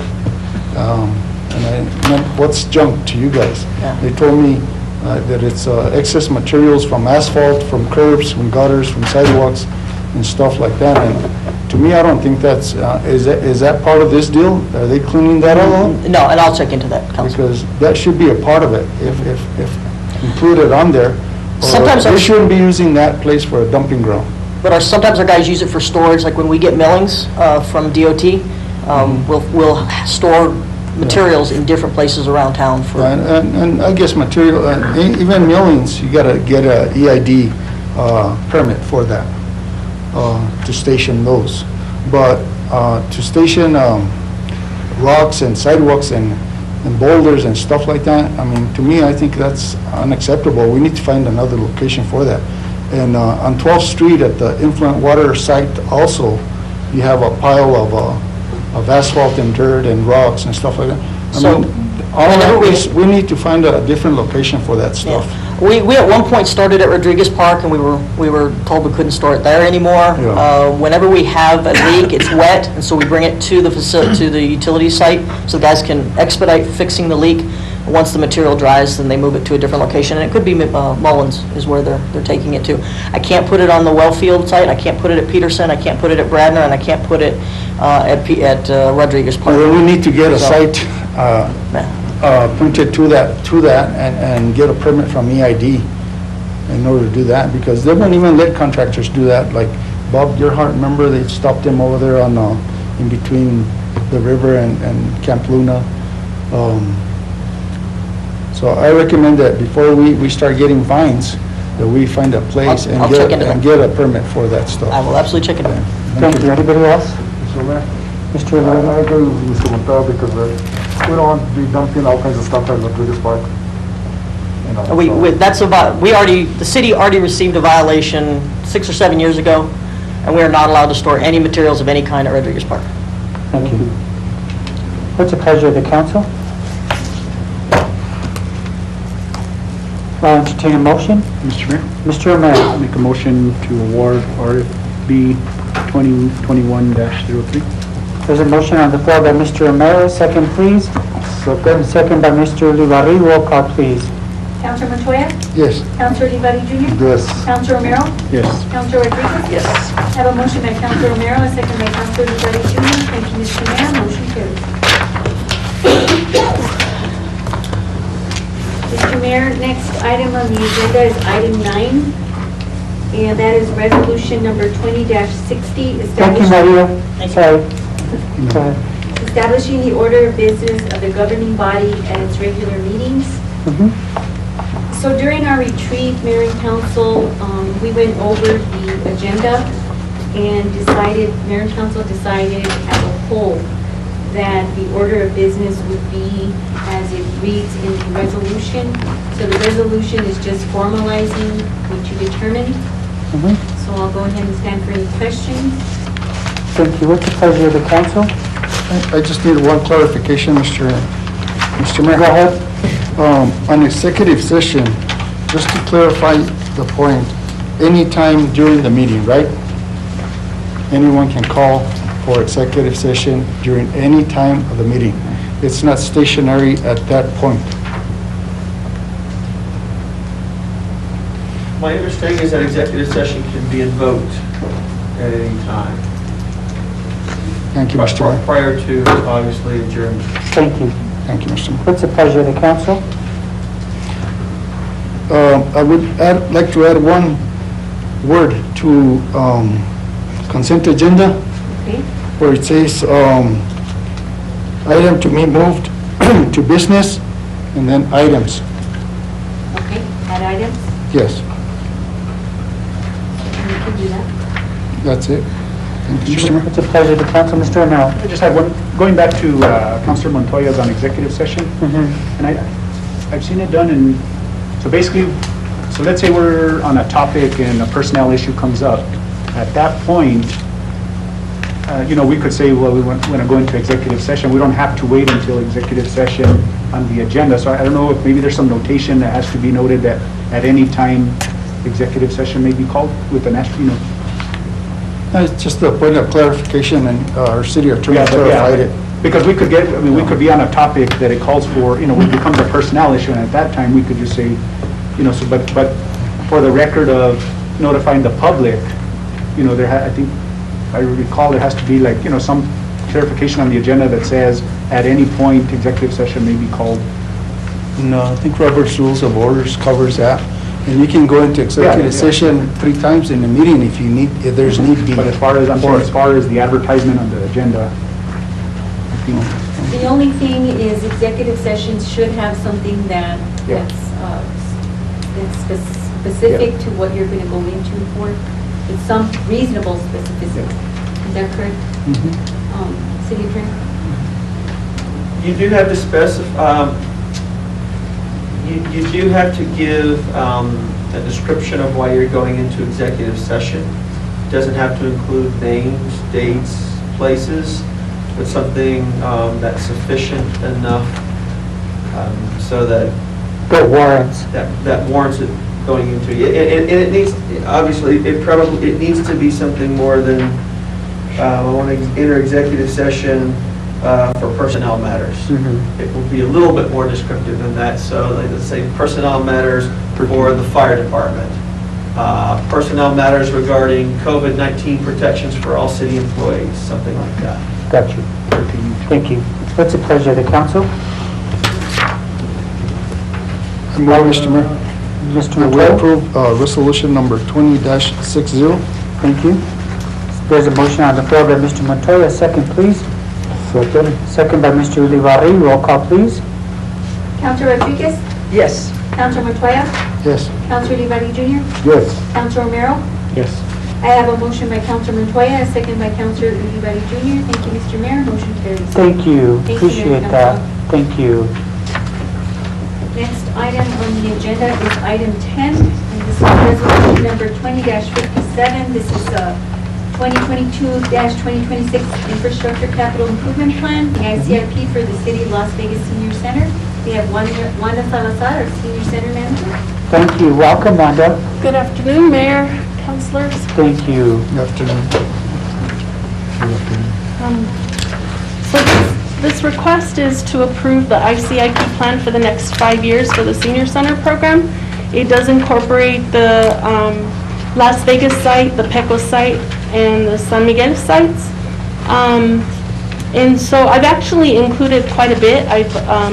From last year, I've included computer technology, $75,000, which I made a priority 1. We do have copiers that are starting to go down, just a lot of technology issues. Our cameras, I have 3 different systems and having issues with all of them.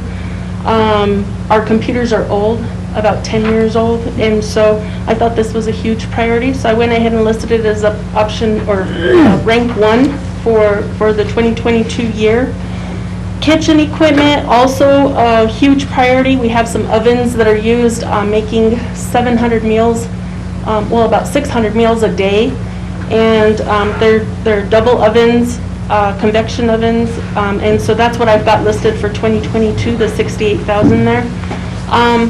This past year, we've had a project that was completed, and we ran out of money, and so we still need snow rails, and we still need a little small paving area, and so that's 25,000 there. That's option 3, or rank 3. And then vehicles after that, and then it goes from there. I did write in a figure of 1.5 million. That is a dollar amount that was reviewed with capital outlay. It went through the legislature. It got approved in January and is on our election ballot now in November. So, for all that is voting for senior centers, that will benefit our center.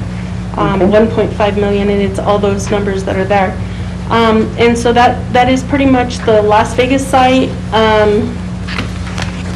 If we look at the Pecos site, 2022 HVAC units, we do need upgrades with our HVACs in Pecos. The building there does not belong to the city of Las Vegas. We do, it belongs to the village of Pecos, but we do have an agreement with them to operate out of it. And so the need is still there. The capital will obviously be as part of the building. It would not belong to the city. But because I do the ICIP plan for the senior center program, it is included. Kitchen equipment as well, and there's some office equipment, parking lot renovation, landscaping, new vehicles, et cetera, for the PECO site. And then if we go to the San Miguel site, also the HVAC units there are become problematic. That site as well does not belong to the city of Las Vegas. It belongs to the Vado land grant. We also have an agreement with them to operate out of there. And so the kitchen equipment would definitely belong to the city or the senior center program. And so we do need kitchen equipment there. We're currently with a very old stove. We recently received a small grant where we were able to purchase a refrigerator, a freezer, and an ice machine. But that's not the dollar amount there. That $225 that's there also will be voted on the November ballot. And that is for vehicles for the San Miguel site. We opened that site about a year and a half ago.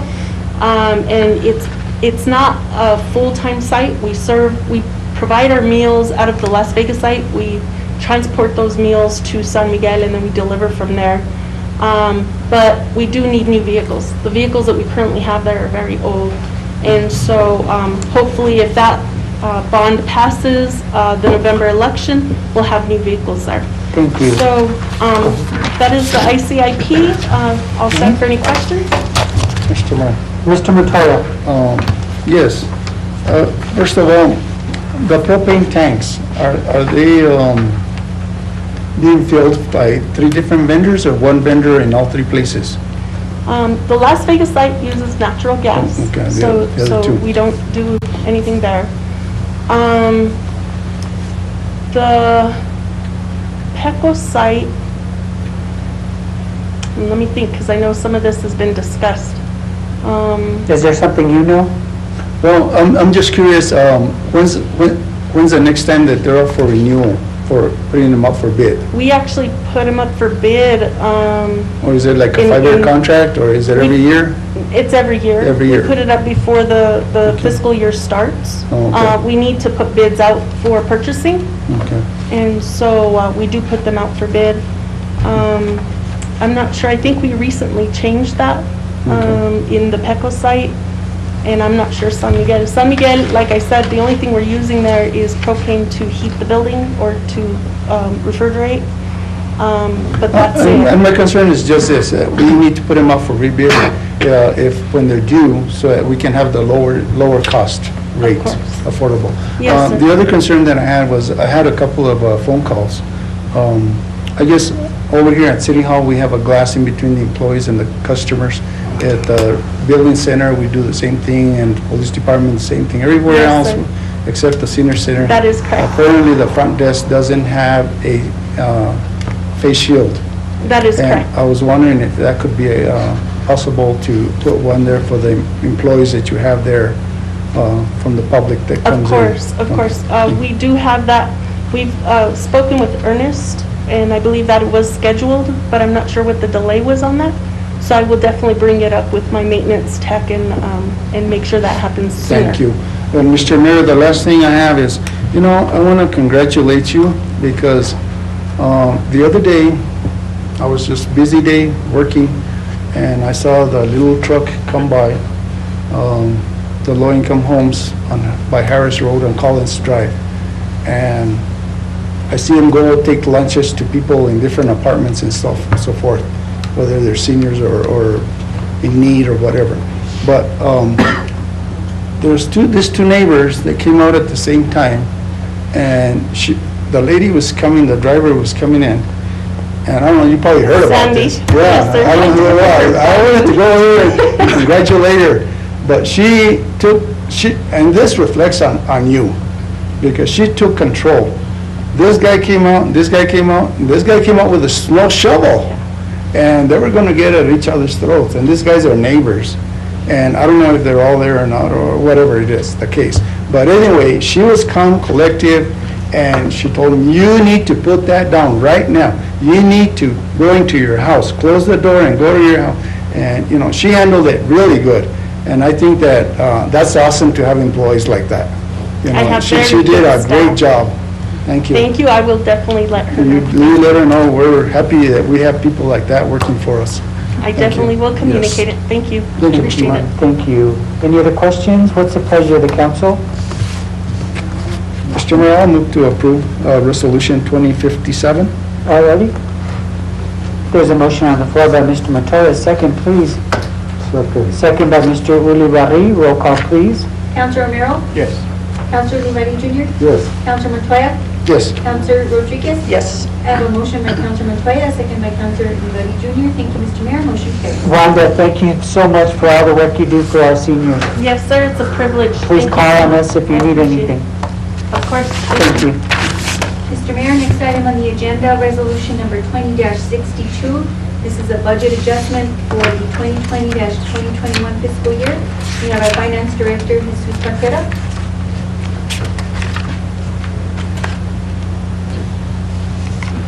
Mayor, council.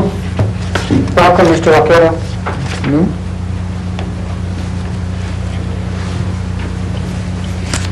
I've got two resolutions that need approval so that we can continue putting this in our budget. Resolution 2063 is, Mr. Parquera, if you'll go over 2062 first. okay, 2062. Resolution for bars, we need approval for the CARES Act monies, $2,401,443, and another CARES Act for $323,920.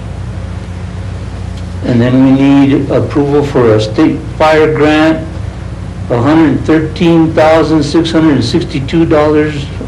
That was approved carryover that we got before we could submit it to budget. And then we got $106,165 in increase in that fire grant for this year. And then we got a library grant, broadband infrastructure for $3,218.24. Thank you. What's the pleasure of the council? Mr. Mayor, Mr. Ulibarri? to approve resolution 20-62. There's a motion on the floor by Mr. Ulibarri. Second. Second, Mr. Mayor. Second by Mr. Montoya. Roll call, please. Counselor Rodriguez? Yes. Counselor Montoya? Yes. Counselor Romero? Yes. Counselor Livari Jr.? Yes. I have a motion by Counselor Livari Jr., a second by Counselor Montoya. Thank you, Mr. Mayor. Motion carries. Thank you, Cassandra. The next item is Resolution 20-63 to update signature authority on accounts with Wells Fargo Bank. Go ahead, Jesus. Resolution 2063, we got a bank account at Wells Fargo that had old employees on it. We are going to change that to the mayor and myself to be the signature authorities on that account. What's the pleasure of the council? Mr. Mayor, question. Mr. Vaquera, do we have funds in all three different banks in town, or Yes. just at Wells Fargo right No. now? We got on all three banks. And are they all both basically the same interest rates Uh, giving us, or? Yes, sir. We do have CDs at Southwest Capital that give us a little bit more interest than just your common checking and savings. And when is the time to recheck those? We just resubmitted the CD for another 6 months, now in September. So they're every 6 months? Yes. Renewable? Okay. Yeah. Thank you. Thank you, Mr. Mayor. Mr. Romero? I just had, to add to Councilor Montoya, so do we ever seek out, the better rates from different banks, like put a request for, it wouldn't be bid? This one, I'm just saying in general, the banking, to see, Yeah, you want to, where you have the majority of your money, you're going to when want the to make sure. CDs needed renewal. I called the banks and asked them to give us the rate that they could give us, and we went with the best one. But overall banking, I mean, it's just something to look at in the future, Yes, you know, to see. Okay. So they don't go into an RFP process? not for interest? No. No. Thank you. What's the pleasure of the council? Mr. Mayor, Mr. Uribarri? to approve resolution 2063. There's a motion on the floor by Mr. Uribarri. Second, please. Second, Mr. Mayor. Second by Mr. Montoya. Roll call, please. Counselor Olivari Jr.? Yes. Counselor Romero? Counselor Rodriguez? Yes. Counselor Montoya? Yes. I have a motion by Counselor Olivari Jr. and second by Counselor Montoya. Thank you, Mr. Mayor. Motion carries. Thank you. Thank you, Mr. Vaquera, for being here with us. I do have a comment. Yes. I have to bring up the fact that earlier in September, I emailed all the council and mayor that our budget got approved by DFA, and I just need to mention that here so that it gets in the minutes. Thank you. And thank you for your work with that. Thank you, Bill, for your help with getting that budget completed. I know a lot of people worked overtime for that. I appreciate that. I'll entertain a motion to go into executive session if so desired. Mr. Mayor? Mr. Romero. I make a motion to enter executive session for personnel matters permitted by section 10-15-1H2 pertaining to employees within the organizational chart. Thank you. And also for matters subject to client privilege pertaining to pending litigation. Thank you. For matters pertaining to the Mountain View project. Thank you. There's a motion. Second? I'll second. Second by Ms. Rodriguez. Roll call. Counselor Montoya? Yes. Counselor Olivari Jr.? Yes. Counselor Rodriguez? Yes. Counselor Romero? Yes. I have a motion by Counselor Romero, second by Counselor Rodriguez. Thank you, Mr. Mayor. Motion carries. Thank you, Cassandra.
she'll be in shortly.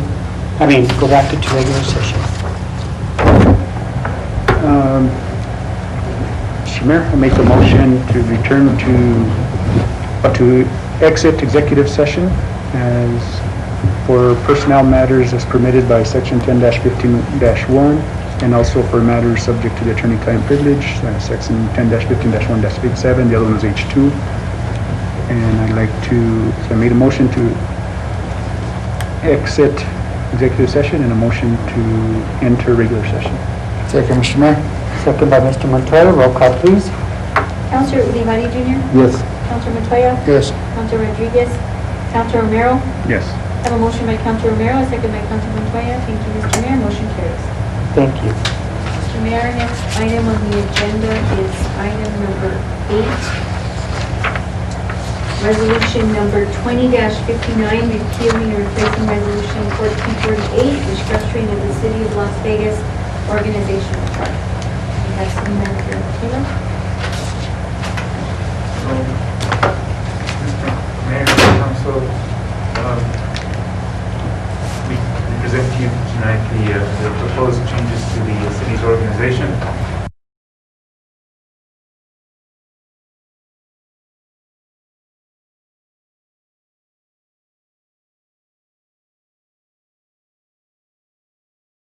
We've gone through, we discussed many of these at the retreat in the museum. The other was that we would have a combined utilities and public works department. Those are the two major changes, and that's what we submitted to you for approval tonight. Thank you. What's the pleasure of the council?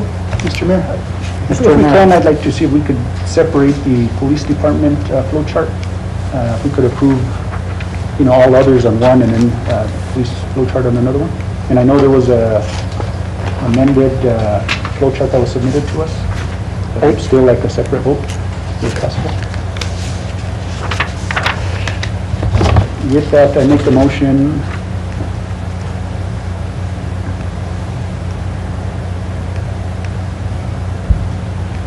so how would we, I guess my question would be to the clerk, how would we do that? Just two separate? So you're wanting to vote separately on the the police. work chart? Yes. But you want to vote on it tonight? Yes, yeah. You could make a motion to approve The rest, everything but that? Everything but the police department, and we'd like to deal with that separately. All right, motion, second? A second. Second by Ms. Rodriguez. Roll call, please. Counselor Montoya? We're voting on We're voting approving the, on all the org charts other than the police department. and then we're gonna make another motion to approve the, Yeah. A separate vote on okay. police. Yes.